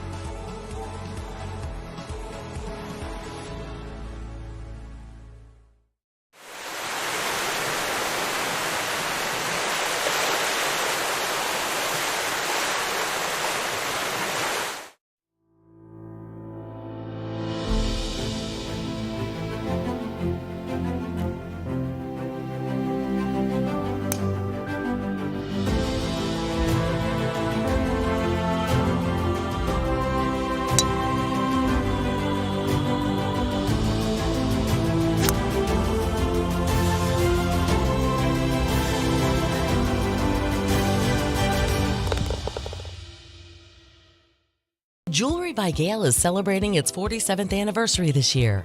In loving memory of Gail Kowalski, this hidden gem is open Tuesday through Saturday from 10 to 5. A shop that has something for everyone, featuring Gail's signature styles, all types of gorgeous jewelry, men's rings, a unique bridal section where you can build your own engagement ring, the Outer Banks' largest pearl selection, and so much more. Come find the perfect look for that special someone at Jewelry by Gail in Nags Head. Capacity to explore a passion while learning from the greatest to ever do it. Reliability to make those who are far away feel like they never left. Speeds for fueling moments of discovery while sparking curiosity.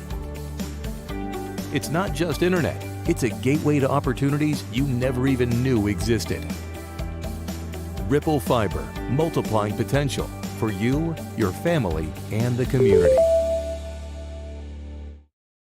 Around the corner from the Albemarle Sound, Edenton Bay provides a scenic backdrop to its namesake town. Once a port for North Carolina's first colonial capital, today the waters attract travelers looking for calm, not commerce. And Edenton welcomes boaters with free boat slips for 2 nights. Whether by sea or land, let our historic lighthouse guide you to a relaxing bay that's a world away. Find your Eden in Edenton, the South's prettiest small town. Out of the darkness, it still stands, guiding mariners on their way, a beacon of light for all to see. Find your light at visitcurrituck.com. Every place has a story. Stories of romance, drama, adventure, stories of life. Find your story at visitcurrituck.com.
Chickamauga Life Saving Station was first built in 1874, and it was a way to help people who were distressed in the shipping lanes. Back then, that was the highway, and everything was done by the sea.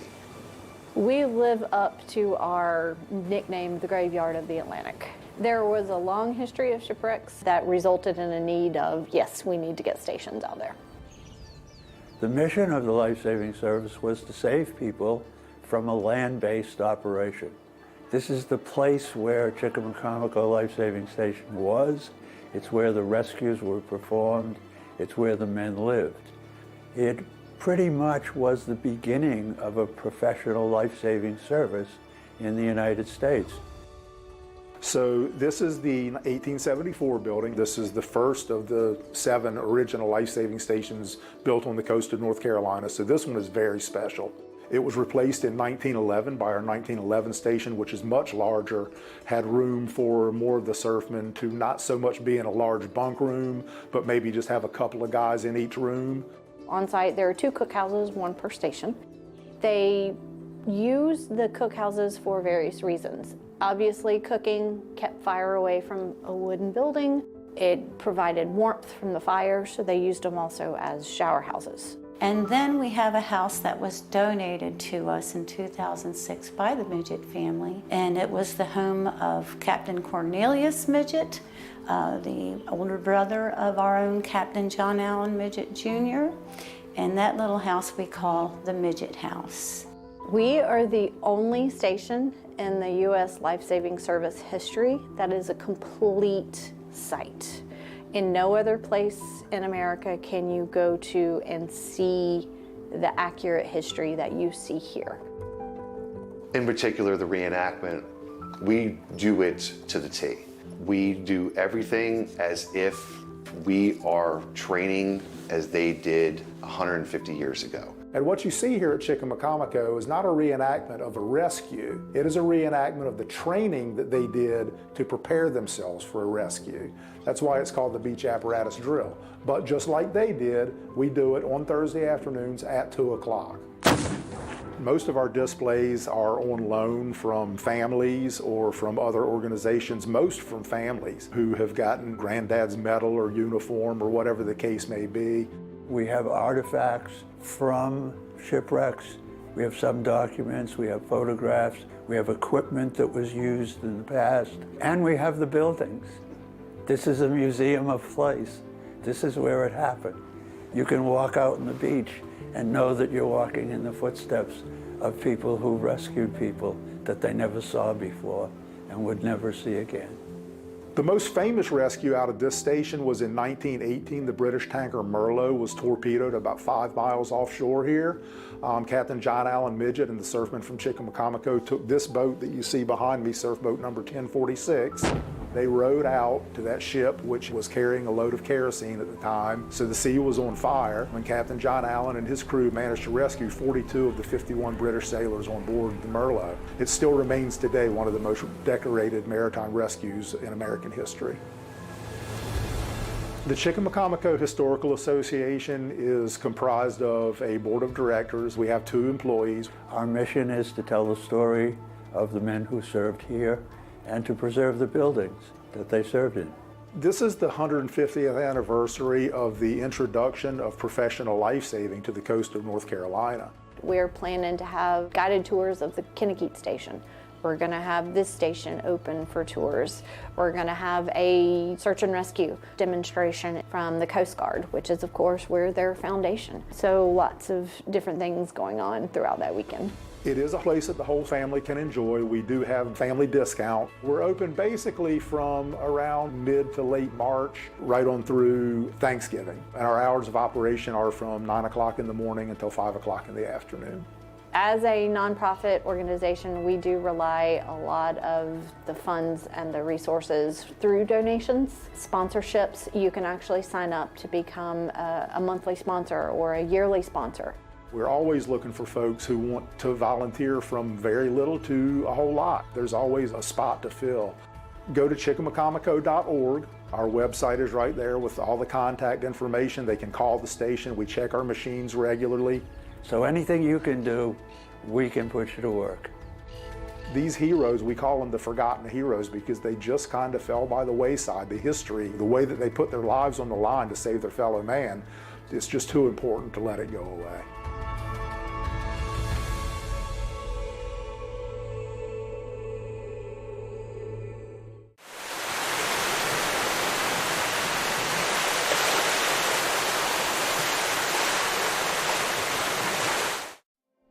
Out of the darkness, it still stands, guiding mariners on their way, a beacon of light for all to see.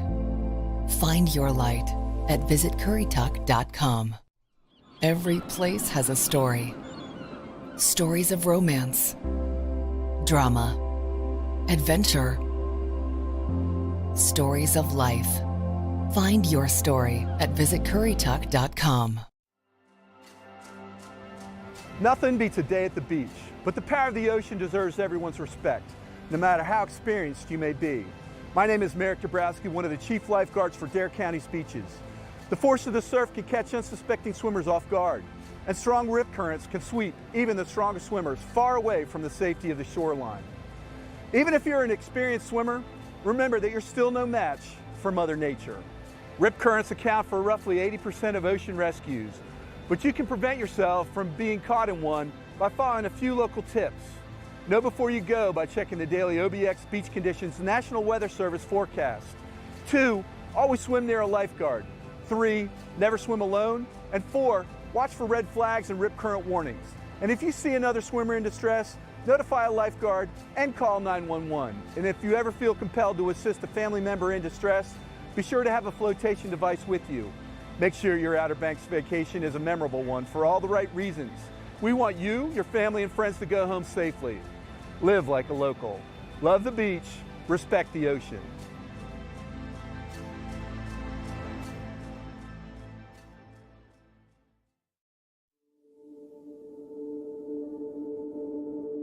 Welcome to Currituck County, the gateway to the Outer Banks. Nestled into the northeasternmost corner of North Carolina, Currituck County stretches from coastal beaches across the breathtaking Currituck Sound to the mainland, with its abundant farmland rich with produce and our unique local flavor. Currituck has 3 distinct areas: the mainland, Knott's Island, and the beach, which includes the community of Corolla and the off-road area. All 3 of these areas are surrounded by water on at least 3 sides. Early settlers from the mid-1600s to today's residents have made their living on the waters and farming the land. To illustrate, the mainland has the North River to the west and the Currituck Sound to the east. Knott's Island is completely surrounded by the waters of the Currituck Sound, and the beach has the Currituck Sound to the west and the Atlantic Ocean to the east. These bodies of water and waterways are what make Currituck County not only a sportsman's paradise for hunters and fishermen, but serve as an attraction for vacationers worldwide who flock to our pristine beaches and shorelines. Here's where wild horses roam the dunes, sunsets blaze over the Sound, migratory birds soar, and the waves of the Atlantic crash onto the beach. This is where history buffs find stirring stories. Sports enthusiasts golf, kayak, paddleboard, fish, swim, surf, hike, and bike. And where the daily catch of fresh seafood and local produce is always on the menu. Both residents and visitors alike take time to feel the sand between their toes and feel the rhythm of the Sound in their dreams. And Currituck County is also booming with economic and commercial opportunities. New and seasoned businesses thrive with a surplus of available land and the pro-business benefits of a North Carolina address. Businesses have access to generous incentives, low taxes, and a growing workforce right here in Currituck County. Businesses are proud to call this place home. Here in Currituck, we're right next door to the Greater Hampton Roads, Virginia area, a region that includes the cities of Chesapeake, Virginia Beach, and Norfolk, with a population of over 1.7 million. It's the second largest market in Virginia after Northern Virginia, and home to the Port of Virginia, one of the biggest, deepest, and busiest international ports in the United States. Businesses have direct access to a growing network of roadways, a robust rail system, and a centrally located regional airport. And coming soon, a major interstate will connect the county to Raleigh and the Research Triangle, adding a direct route to North Carolina's famous hub of healthcare, technology, and higher education.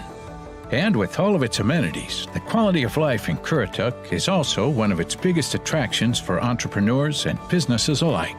Currituck has quiet and safe neighborhoods, excellent schools, including a satellite location of the College of the Albemarle, part of the North Carolina Community College System. Great restaurants, arts and entertainment, and special events. And of course, the world-famous Outer Banks. It's the perfect place to live, work, and play.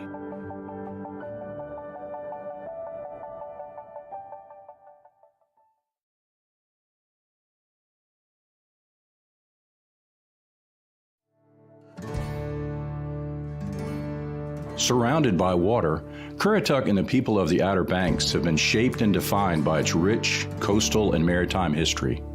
Here in Corolla, on the edge of the Atlantic, where roads give way to endless water, legendary local craftsmen designed and built these boats and taught generations of Northeast North Carolinians how to take to the sea and sound to find prosperity. From duck hunting, to fishing, to guiding, to saving lives off the coast, these hardy people both endured and celebrated life on the water. The Currituck Maritime Museum tells the stories of Currituck's boat-building forefathers, their remarkable craft, and the enduring legacy they left behind on how to live life and thrive on the waters here. Discover the newest addition to historic Corolla Park. Find yourself here. Visit CurrituckMaritimeMuseum.com.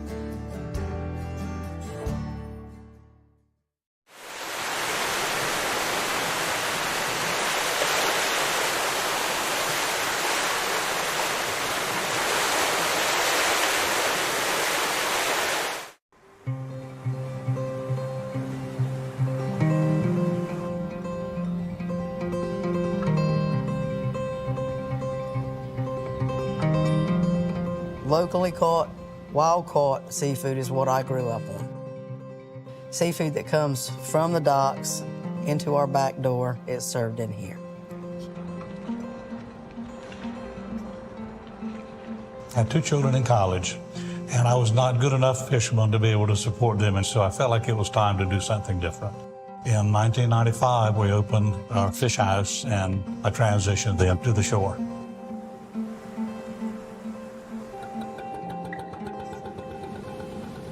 We're out here at the Herring Shoal Shellfish Company lease. We started off, we were just surfing buddies. You know, James got to talk and he was like, well, why don't we consider growing these things? It was kind of a no-brainer to just come out here and get something going that's good for our environment and good for our community and waterway. I told him it was a terrible idea, way too much work and not enough reward, but here we are today.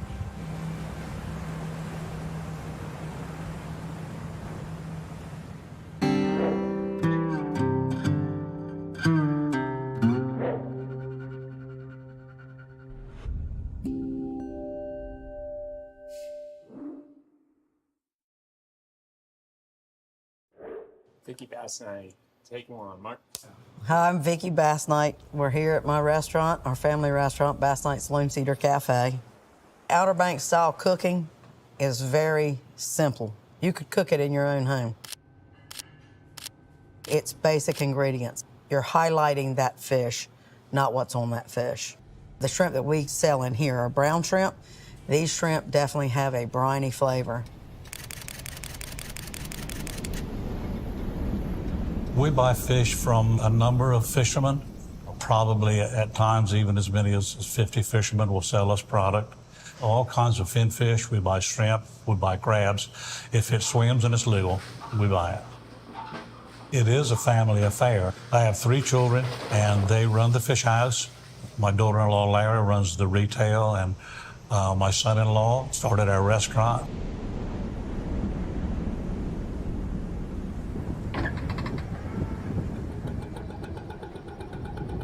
We've got a great spot here just north of Oregon Inlet Fishing Center. We've got good tide flow that comes through here, allows for great growth. This is last year's seed we put out last summer. They start in, millimeter form. As they grow, the cages need to be expanded and the densities get heavier and heavier in each cage, so we need to divvy them up and we roll them through this thing here when we do that. That one's got a nice deep shell to it. That's what we're looking for. And that's why we handle these things so much, is to stimulate that growth. Otherwise, if you just let them go, they'll flatten out and just have a real brittle, long shell to them, but not a whole lot of meat. One of the things you can find here on our menu, but whomever caught that fish, you'll find that fisherman's name. We do that to highlight the person that is actually the superstar in this whole scene. One of the main differences with our product is not only is it caught daily, but it's inspected when it comes to the dock. We have FDA certified personnel on premises at all times, and every fish that comes in is weighed and recorded along with the fisherman that caught it, the type of gear that he used. So we're just gonna check out the salinity here today and see what we're working with. Looks like it's 23.2 part per thousand, which is excellent. A lot of people, when they're at a restaurant, they're looking for a great flavored oyster. So today here, we've got 23, which ought to yield just about as salty as we can get.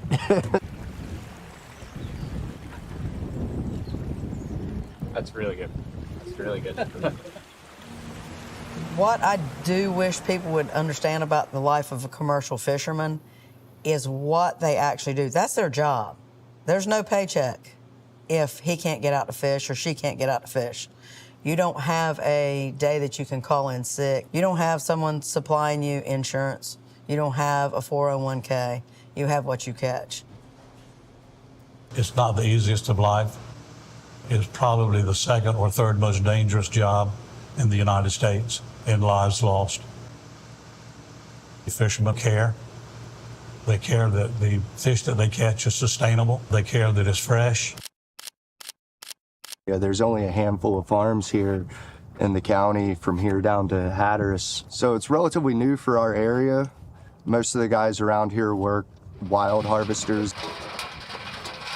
Oysters are at a 5% of a population of what they used to be historically in North Carolina, so it was kind of a no-brainer to just get something going that's good for our environment and good for our community and waterway. The wild harvesters aren't too fond of the idea of people growing them.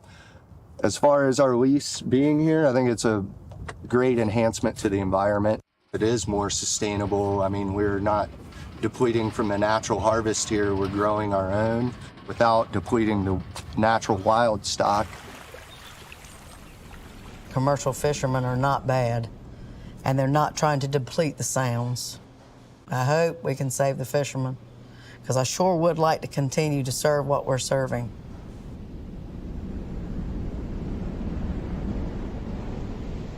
North Carolina is very fortunate. The legislature has mandated that every fish species has a management plan. And if we follow that management plan, it's going to be sustainable. Around these oyster farms, there's double the amount of fish that end up being resident fish within this immediate estuary. People before us, the natives, used to just reharvest and recycle oysters back into the environment, and that just shows you that oystering and humans and the influence from one to the other go hand in hand.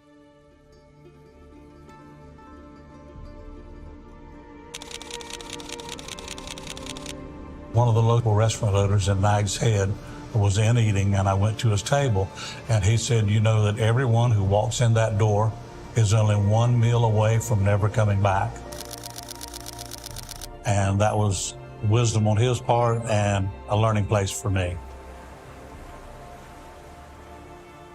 What I love about the Outer Banks is I grew up in a time where you could walk down the middle of the street, everybody knew you. I get to look out at the water every day. I get to be on the water every day. I couldn't ask for a better life. I couldn't ask for anything more. That's it. That's it? That's it. All right.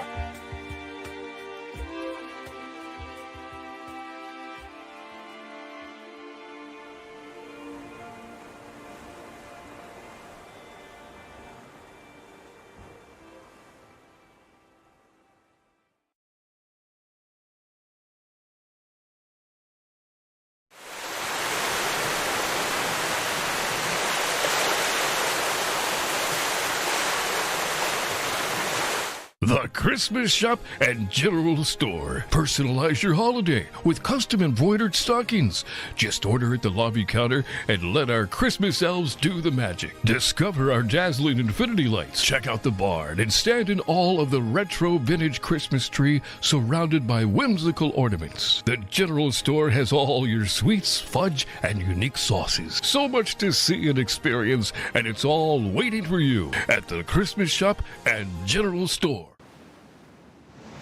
Tide's starting to come in now. What's up, guys? Looks like you found a good spot for us.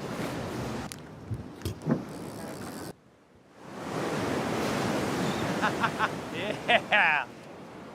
Hey, I see mullet.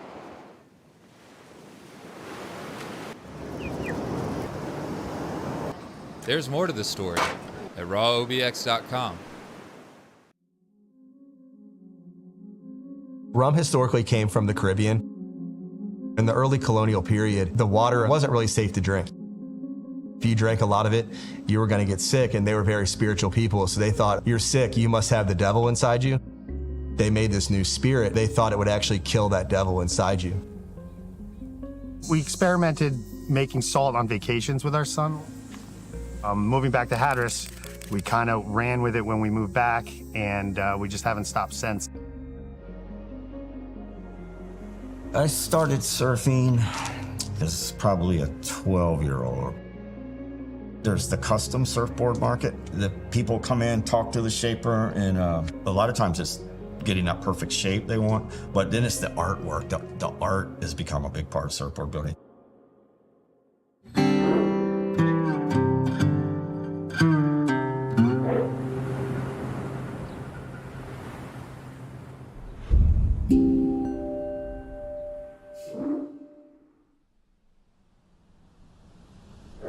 This rum that was being distilled in the Caribbean had to come right by our shores here. And when you came by the Outer Banks, you had to go by Diamond Shoals. Because of that, a lot of ships wrecked right here on the coast.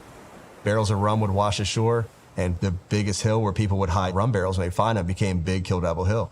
So if you read really any rum history book, it's going to start with the birth of Kill Devil. And we wanted to bring that alive. We started making salt as a homeschool project with our son probably about 12 or 13 years ago.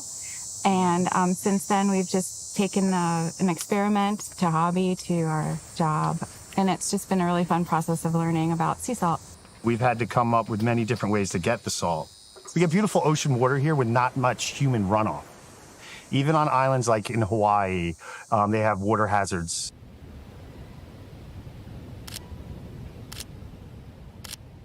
After I met Mickey McCarthy as a kid in high school and got my first custom board from New Sun, by 10th grade, I was on the team, and that was a milestone to be on the surf team. Mickey started saying, Roscoe, I think you'd be good at sanding. He actually wanted me to be the sander. The next spring, I told my uncle I wasn't going to work for him anymore. I was going to try getting into surfboard building. And over the years, I slowly learned how to do every single step. We're very adamant that everything that we do here is done by us. So we don't pre-buy any liquor. We do our own fermentation on site. So what we do is we'll get in our boat that we've created to collect water, go out into the inlet, pump water into a 275-gallon tote, then filter it through a 3-part filtration system, pump it into the houses, into small pans, and let the sun do its work. The process of building a board, surfboard, is you start out with the foam blank. That's where the shaper comes in. And if you become a shaper, you're the mystical man that you're creating that board that's going to ride perfect on the waves and all that. Our fermentation time takes about a week here. We take it to 10% alcohol. Once it hits that point, then we're ready to send it over to our still. Basically, it's about a month and a half from the ocean to a pouch. So that month to a month and a half, depending on the time of the year, depending on storms and weather, is our evaporation time. From there, the salt will form and drop, and then that's when I go and I rake the salt up and put it aside, wash it, and then hang it to dry. Sometimes they get airbrushed, so there's always an art guy that knows how to spray paint very well. Then they go to the glassing room. Glassing has a bunch of steps, but you start out by laminating the bottom of the board generally, then the top, then a sanding coat is applied with a brush. We're in production 7 days a week. It comes off our still at 180 proof. It's blended on site with reverse osmosis water. And once we get it down to 80 proof, at that point, then we send it over to our bottling line. And everything is bottled here on site as well. I'll take the dried and clean salt and bring it into our Department of Agriculture approved packaging room. And from there, I will break it down and add organic herbs and spices. And yeah, just package it and then get ready for either a vendor or a market or online sales. You can see all the drips, resins everywhere. We have to change this floor once a year. But that's where all the stinky wet work is done. We have used everything from tequila barrels, we have scotch barrels back here, different types of wine barrels. We have mezcal barrels we're coming out with. It's pretty interesting, the different flavor nuances that we can get out of just having all these different barrels. This building was built in 1946. It was originally built as a furniture store. It sat empty. We came in, we bought it, gutted the whole thing, and rebuilt it as you see today. I've been collecting wood from houses falling in, decks falling in the ocean. All the wood you see here is wood from that has floated by.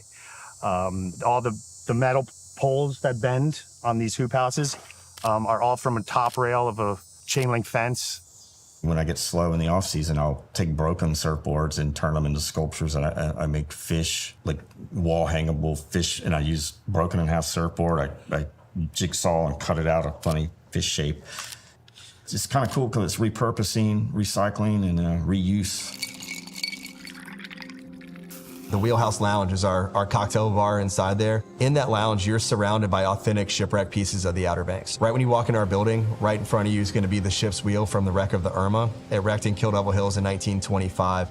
Our mantle behind the bar is from 1652. It was from the HMS John. It's a British warship that wrecked here on the Outer Banks as well. It is pretty cool to set your own hours. We used to close the doors in the earlier years and put Gone Surfing. We were proud to hang that Gone Surfing sign right on the door. I mean, I think the customers expect you to go surfing. Becoming a surfer was a highlight of my life because it did give me, I felt like I was a member of a special tribe. And nowadays, everyone's a surfer, though. It's not as cool as it was when I was in high school. The health benefits of the sea salt is something that is just intriguing, and grateful just to be in a place that we can utilize the natural source of the ocean water. Supporting local helps us stay out here. You know, when you do buy something at a store, it's great to come to one of us who live here. I felt very lucky to get to move here at a young age and be really accepted by the community and be immersed in the culture and the community of this place. When people are enjoying our product, I really want them to have the feeling that they're a part of the Outer Banks. We want you to know you're drinking this, you're a part of us too, you're a part of our family. I feel blessed in being in a small area like the Outer Banks, where lots of people know me. I think I'll always at least be the ding man for the area. I know I gripe a lot, but when I retire, I think I'm still gonna have me a setup with like a barn in my yard or something, and I'm still gonna fix all the surfers around here as surfboards. If I'm looking forward to anything, it's surfing more, working less, and still keeping my fingers in surfboards on some level, even if it's just fixing them.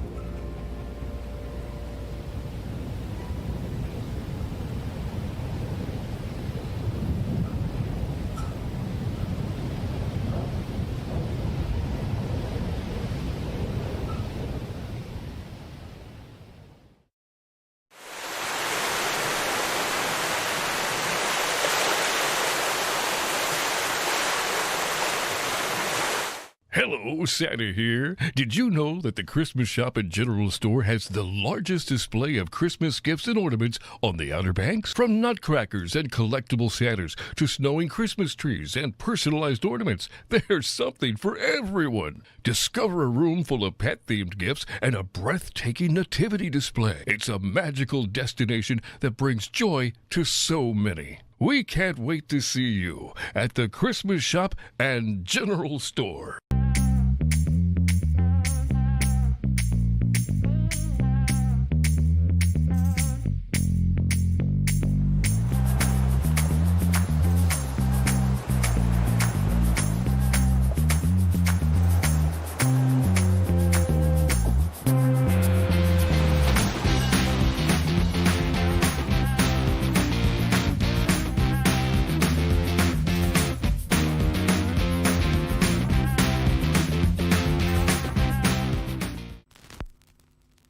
The Outer Banks music scene punches above its weight because it's the Outer Banks. If we're gonna do something, we're gonna do it.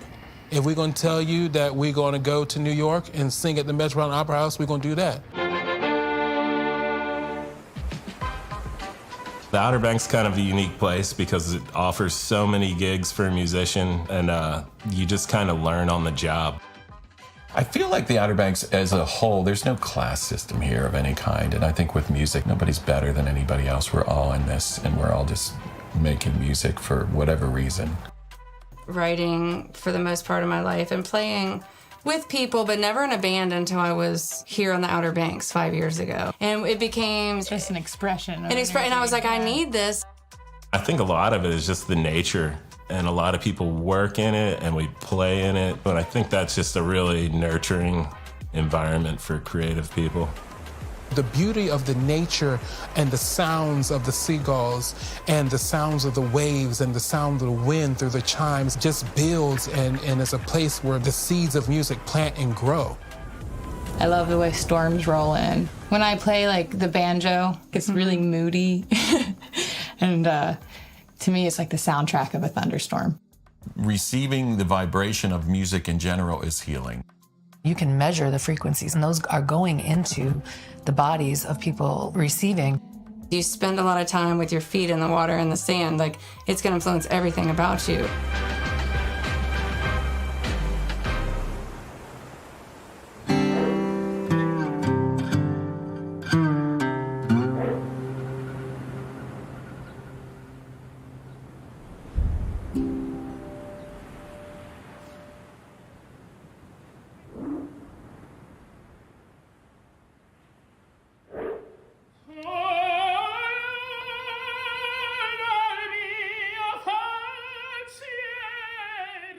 We're here at my home church, Haven Creek Missionary Baptist Church. This is the place where I started singing.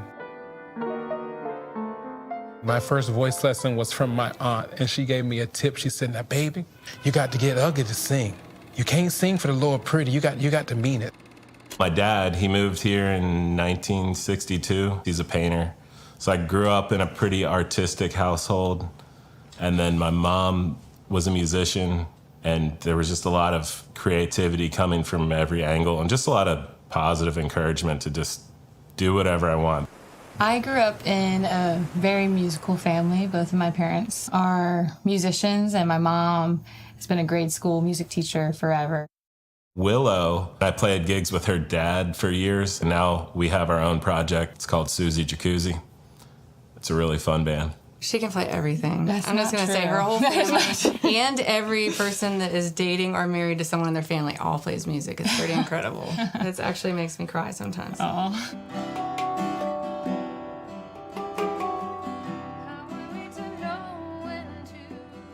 My parents were inspired by the new hermeneutics who played at the circus tent in Kill Devil Hills. It was about the harmony, it was about the music, and it was so good. They were really good. We have two children, Josh, who goes by Marty now, who's an amazing, accomplished musician and creative person, and then our daughter, Lucy. She's an amazing musician in her own right. They're both super creative. In churches, when you have the elder and the elder ladies particularly saying, we believe in you, you do it, we got you, we're right here with you, and if anybody says something, we got your back. So that gave me the support and gave me the, I can do this. You try to force music, it's gonna sound like it's really forced. I love the expression, cast a wide net. It's so Outer Banks. I mean, we just live that way. I'm not interested in just one genre of music. I want to play as often as I can, and I think it's a good way to be like a well-rounded artist of any type. I think that's where everyone kind of comes together here, even if we have different backgrounds and different interests, wanting to like express ourselves in different ways. As far as playing gigs down here, and especially with the Yacht Dogs, it's such an eclectic band.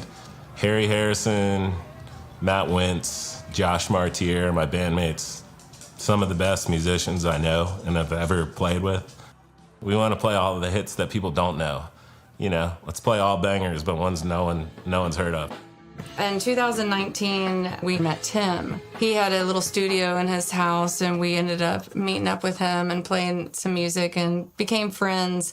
And then Tim and I started Core Deluxe. It was a very happy time in my life because I finally met people and connected musically to where you can't explain it until you could just express yourself. Or you just would get goosebumps, yourself. like jamming things, and you're like, honestly, just enjoying being together and writing music. One thing, you know, always leads to the next. As a musician, having to keep fresh and keep learning and keep collaborating. The older I get, the more I feel so inspired by, you know, everyone that's still creating and like an infusion. It's like a big family vibe, and there's a lot of cross-pollination between bands, and everybody's very supportive of one another. The most memorable gig, I think, on the Outer Banks was not when I was playing, but I was there, lucky enough. Every Monday, they would have jazz night at Arts Place with a local trio, Joe Mapp and the Coordinates. At one point, Tim Reynolds plays with Dave Matthews now, and he was in town. And then Stanley Jordan, legendary jazz guitar player, he was in town. He was working with the artist Christy Lene, and they all showed up to jazz night. We were crammed in this tiny room that holds about 20 people, but there's about 50 people in there, and it was pretty legendary. Growing up, we would try to regularly get together with our family friends. We'd drive out on the beach, spend all day, or maybe we'd go to a friend's house for like a little shindig. And I just remember being a kid and being just so like enthralled how everyone would just pick up an instrument and just play. And we just sit in a circle and sing, and it was just a lot of fun growing up in that type of environment. We got into doing a kind of a blues thing at the Rundown on Monday nights, maybe. You would sing songs, people would write lyrics on napkins, you would sing them. I called it Room Full of Blues, and then everyone would write their blues verses on napkins and bring them to me, and then I would stand up there and just like sing the verses and fling the napkins all over the room. I wish I had those napkins. Yeah. It would be so fun.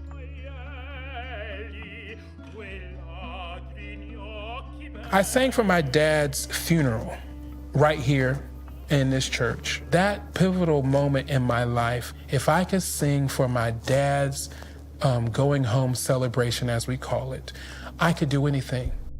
So I think if I was to put in like a photo, maybe an Ed Tupper photo of what music would be on the Outer Banks, it would probably be a band playing and a local that goes there every single Friday night with their dog, someone drinking a PBR, kids playing skee ball, and maybe someone getting rushed to the ER with a fishing hook in their like their lip.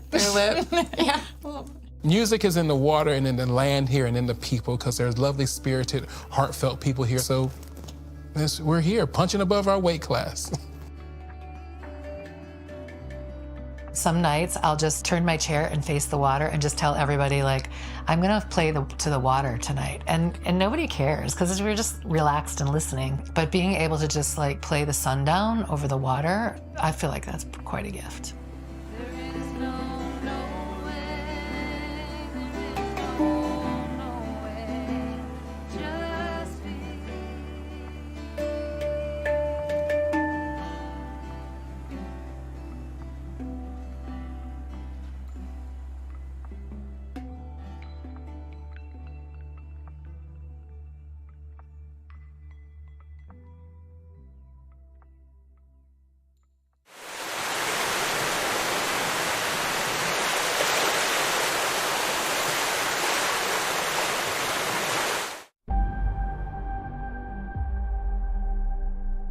in a world of ordinary vacations.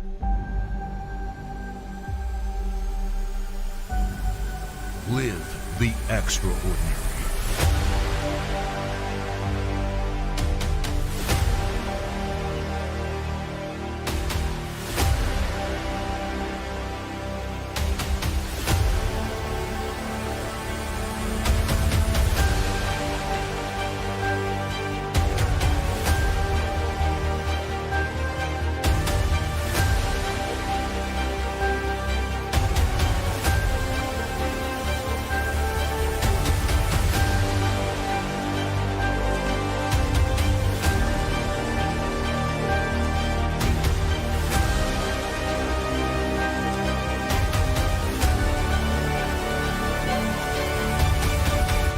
Book the real Outer Banks.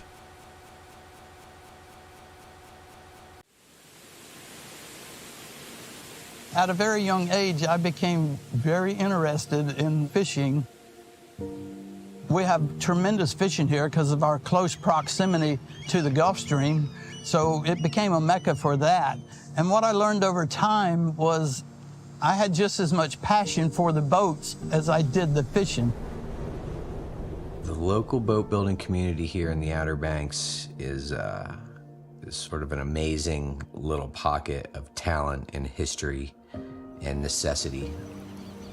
I had a need just like the early pioneers. I needed a new boat, and I figured, well, I'll just build it myself. Being a yard dog is, anyone who's worked in a boatyard can appreciate that term. Being a carpenter or a craftsman or a tradesman in the marine industry is it's dirty, hard work. Working with wood is what we all have in common here. It doesn't always go well. Making wood go around these shapes like this, sometimes you break boards and sometimes there's, cussing involved, and it certainly would be no fun if I didn't get to work with my friends every day.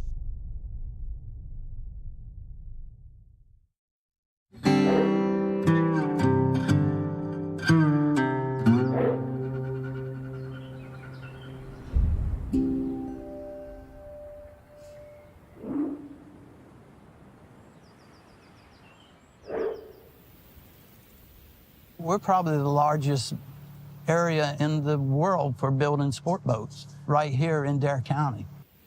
We certainly stand on the shoulders of our predecessors. If it weren't for the guys that built the $25,000 boats in the 70s that learned how to put flare in a boat and learn this stuff, I don't think we'd be there today without them. The tradition used to be in the fishing season or the summertime, people would fish and take people fishing. In the wintertime, those mates and captains would build boats. There's some amazing craftsmen and builders here, fishermen that have been boat builders. It was a necessity for them to build their boats. They were building the boats they were fishing on. And it's really developed over the generations into what it is today. Now it's a bit more of a booming, world-renowned boat building place. And I would say the credit for that goes to Buddy Davis. I mean, you can go to Puerto Rico, you can go to Italy, you can go to the Azores. Everybody knows of Buddy Davis. The history of Dare County boat building, for the most part, has been passed down orally from generation to generation with young guys that come into the boat shops. Some of them coming from fishing or commercial fishing into the boat building industry, some of them with carpentry experience, some from other areas. And it's all this passed down information. I apprenticed with a guy named Robin Smith down here. Started working with him for at least 5 or 6, maybe 7 years before I went out on my own. And become friends with a naval architect who actually designed the first boat that I was involved with building, which was a Robin Smith 65. That guy's name was Peanut, or Glenn Hall. Well, the Carolina Flyer itself helps us to run through some really choppy seas. And the modified V hulls, we have a long ways to go, 40 miles, sometimes longer than that. So it was a need for the boat to ride well. We have a unique style, and that's what has propelled this boat.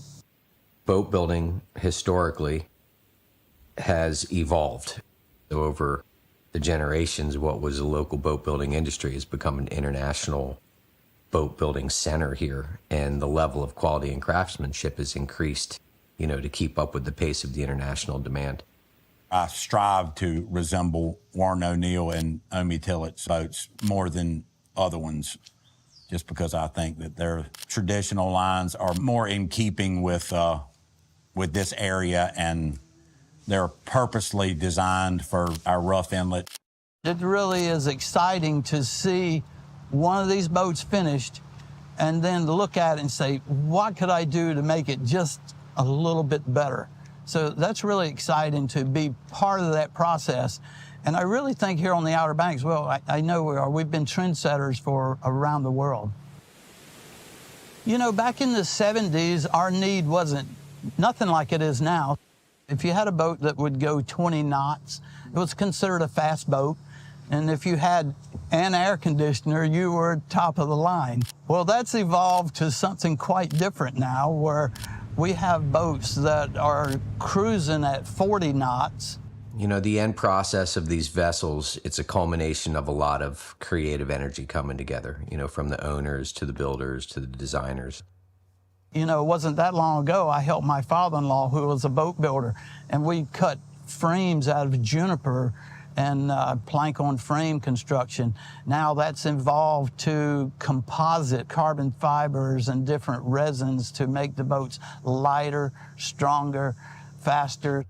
People ask me why I don't use foam or Divinysil or these other materials that other builders are using, and it's simply because I like to run my tools through Spanish cedar and juniper. It's a tactile thing.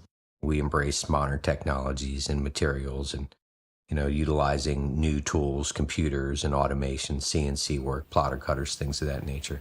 It's getting harder and harder to get really good wood, so they're turning to alternatives and alternative methods for the finishes on the exterior of the boats, and that's where we have to, problem solve our way through and figure out how to come up with a solution for something that's sort of in front of us at any given time, and it's always moving forward. The coolest part of all of it is the lofting part. Up on that mezzanine, those jigs are the form that the boat gets built around. Lofting is a process of taking different views of the boat and combining the measurements of them and then making that in a full scale and then giving birth to a three-dimensional object. It's a challenge to make the boat look right, sit right, perform right, but that's done over time. There's something besides just the look of a boat that is really important. Every builder has his own little twist or style. At the end of our process, we put our names on the back of these boats, but the back of the boat is really kind of the front of the boat. When you're walking down the dock, the first thing you typically see is the back of the boat. So when you see the name, it's kind of like seeing the face of the boat. So it says a lot for the whole vessel, sort of the introduction to the boat. When you build the interior of one of these boats out, it's different than a home or a house. Things aren't square and straight. And we're fortunate that we have some incredible craftsmen, and they get to use some of the finest and rarest woods and materials from around the world. Family heirloom is what I like to think that I'm producing. It really makes me want to build something that is going to last, try to overbuild them and try to make them as durable as possible, knowing that most of my people want to keep that boat and give it to their kids when the time comes. Sometimes with this kind of thing, you feel initially like you're in over your head, but that's the way all challenges are. We've got to work with some incredible educated people, naval architects from around the world. I don't know if I would trade all that for the practical experience we've learned over the last 40 or 50 years. I've got a deck built above the tree line where I can sit up there and watch all of these boats running by in the channel, and I can sit there with my family or whoever's with me and identify the builders of each boats. The Outer Banks influences me as far as my state of calmness, I suppose, and my peace of mind in my workplace. I get inspiration from all over the place, from nature. It comes from everywhere. It's not a sideline job, it's a real industry, and it's a lifetime job for a lot of our people. Everybody, even with the competition, it's a family of people here. It's a small community of boat builders. For the rest of my life, I want to take more boat rides, and the ultimate boat ride is going to be the longest one, and it's going to be maybe not around the world, but a long, long boat ride.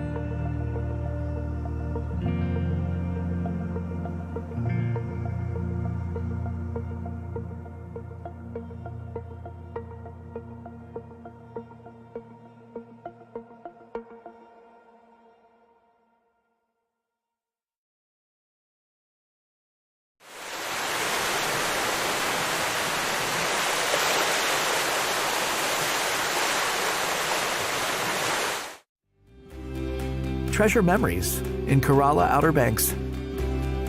Go to CorollaNC.com.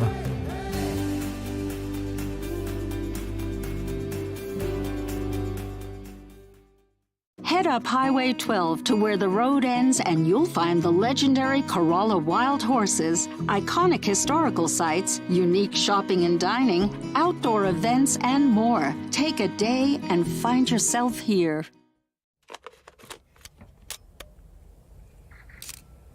Photography in my youth, it wasn't overly accessible to everybody.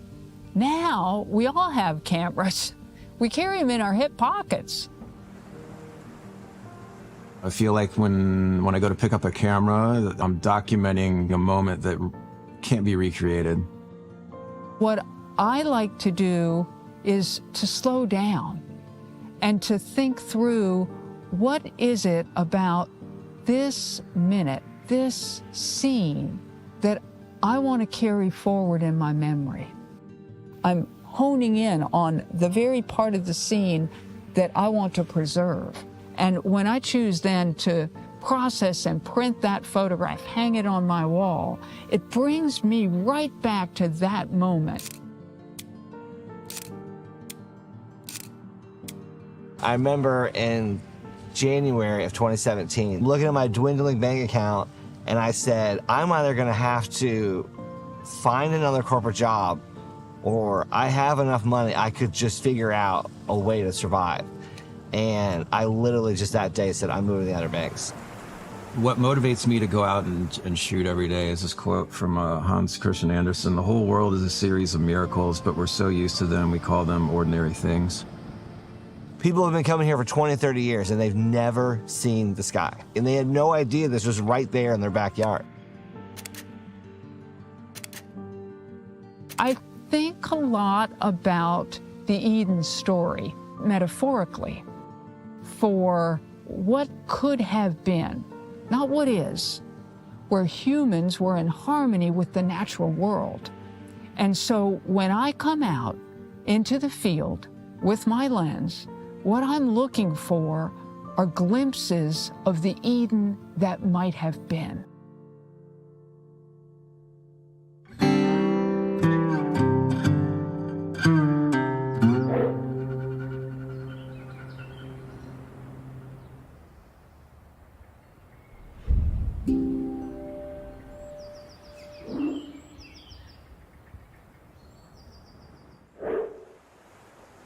Photography, it all started for me back in late 90s. I was going and buying disposable cameras at Connor's Supermarket and just going around and shooting photos of my friends.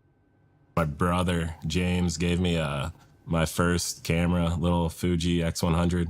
I just started with that, and then it evolved. It like snowballed fairly quickly into just using that camera a lot, but like obsessively shooting everything around me, just daily life and all the people. I was sticking a camera in their face.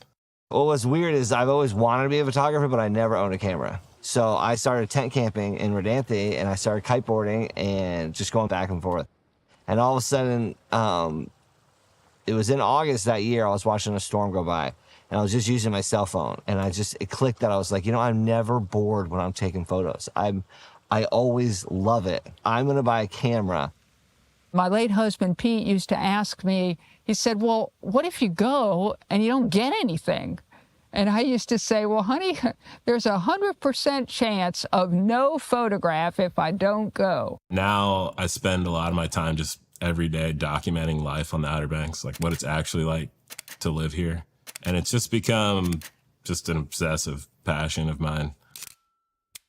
Aycock Brown was this photographer that would photograph life here on Hatteras Island, or the Outer Banks specifically, during the 1950s. If you look at some of his work, like, it's not pretty photos of Hatteras Island. It's like how truly Hatteras was in the 1950s. He wasn't coming in and photographing just pretty scenes. He was coming in and truly showing what it was.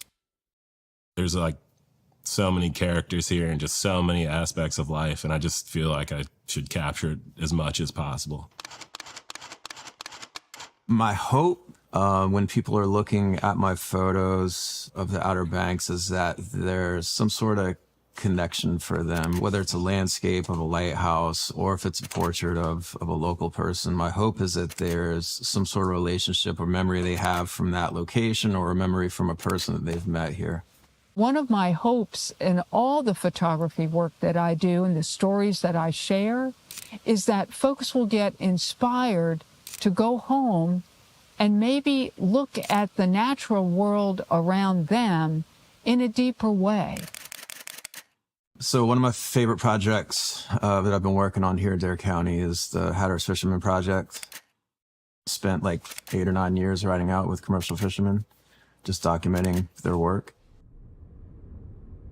I like to come in when there's at least enough light to see something and potentially, of course, to photograph something. So the very first thing I do is roll down both windows. And that way I can hear, I can see, my camera equipment and my body, for that matter, are acclimating to whatever the outside temperature is.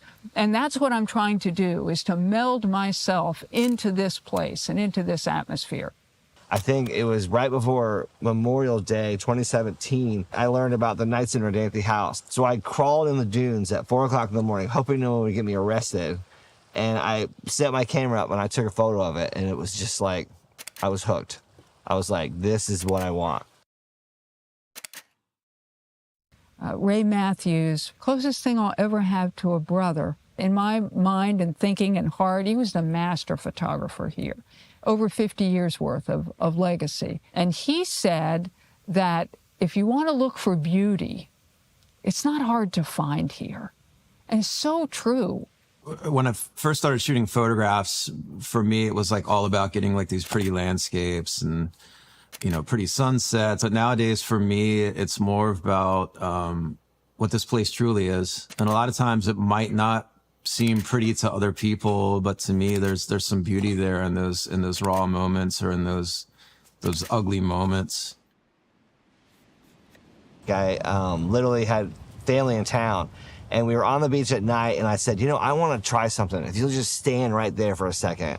I set up the camera, and then I hit him with a flashlight, and then I let the camera go, and I'm like, I think I can do portraits with the Milky Way. And I've been working on that actual photograph for about 5 years now. Instead of like just focusing on the beauty here, it's like, what do the peripherals look like? And so trying to spend a lot of time of like, all right, here's a dumpster in a parking lot that has like no fish written on it, and then there's a boogie board inside with a shark on it. It's like semi-ironic. It's like it's not a pretty photo. It's a photo of a dumpster. Like, it doesn't make sense. But to me, it's like, don't go and photograph the obvious. I can come out here and there might be a mother bear foraging with cubs halfway back in the field, or a collared red wolf. The long lens shows me that. It will show me things that my eye just can't pick up, and show me details, and show me behavior. And I love that. I really love the winter here. It's super raw, it's windy, it's usually nasty and cold. At the same time, it lends itself to making beautiful images. And it's not the typical image that you see. It's usually pretty miserable, but at the same time, like, you feel alive because you're bundled up, you're out there in the middle of it. There's nobody around, and you can really just enjoy this place for what it is. This area is called a refuge because it provides critical habitat for wildlife, but honestly, it provides refuge for my heart and my spirit. There's times where I can only get the Milky Way lined up for a 20-day period in the fall, and if it's cloudy those 20 days, it's gone forever. So I gotta be ready to get that shot when it's lined up with it. And once that shot's gone, it's gone. But boy, when you can catch it, it's absolutely amazing. Most of the time, photographers talk about capturing images, about shooting wildlife. I prefer to say, I receive. I receive gifts and moments of presence, of wild animals and wild birds, of the land itself, of the light. I'm not capturing anything in the sense that I'm not trying to go out as a predator. I'm trying to come as someone saying, please, thank you.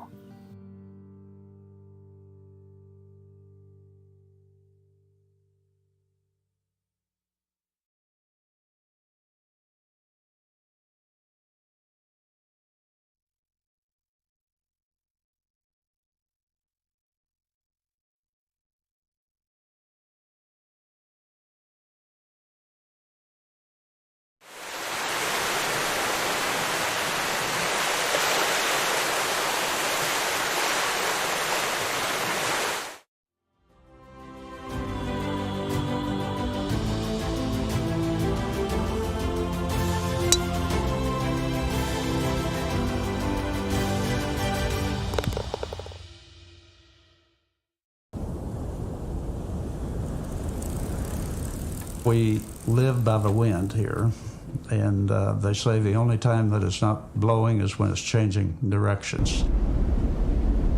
There's always a nice surprise in the weather, as well as surprises that aren't so good.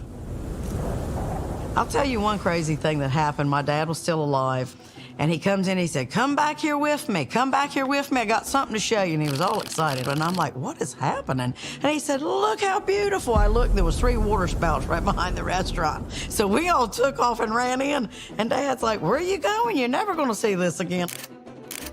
The weather around here is one of the most complicated things you'll ever have. Recently, I reached out to a meteorologist, and I said, is there any way I can better predict, or is there a better app I should be using? And he goes, no. There's no better app, there's no way to predict it, but it's a part of like living here.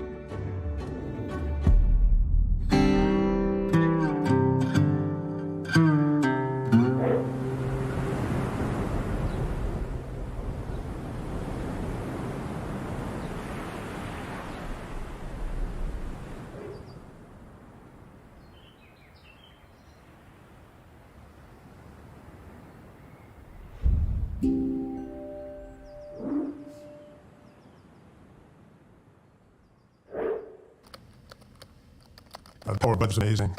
It can knock you to your knees. It can knock you into your seat. It can make you run. And we always cheer for the best days in the world, but we're ready for the worst.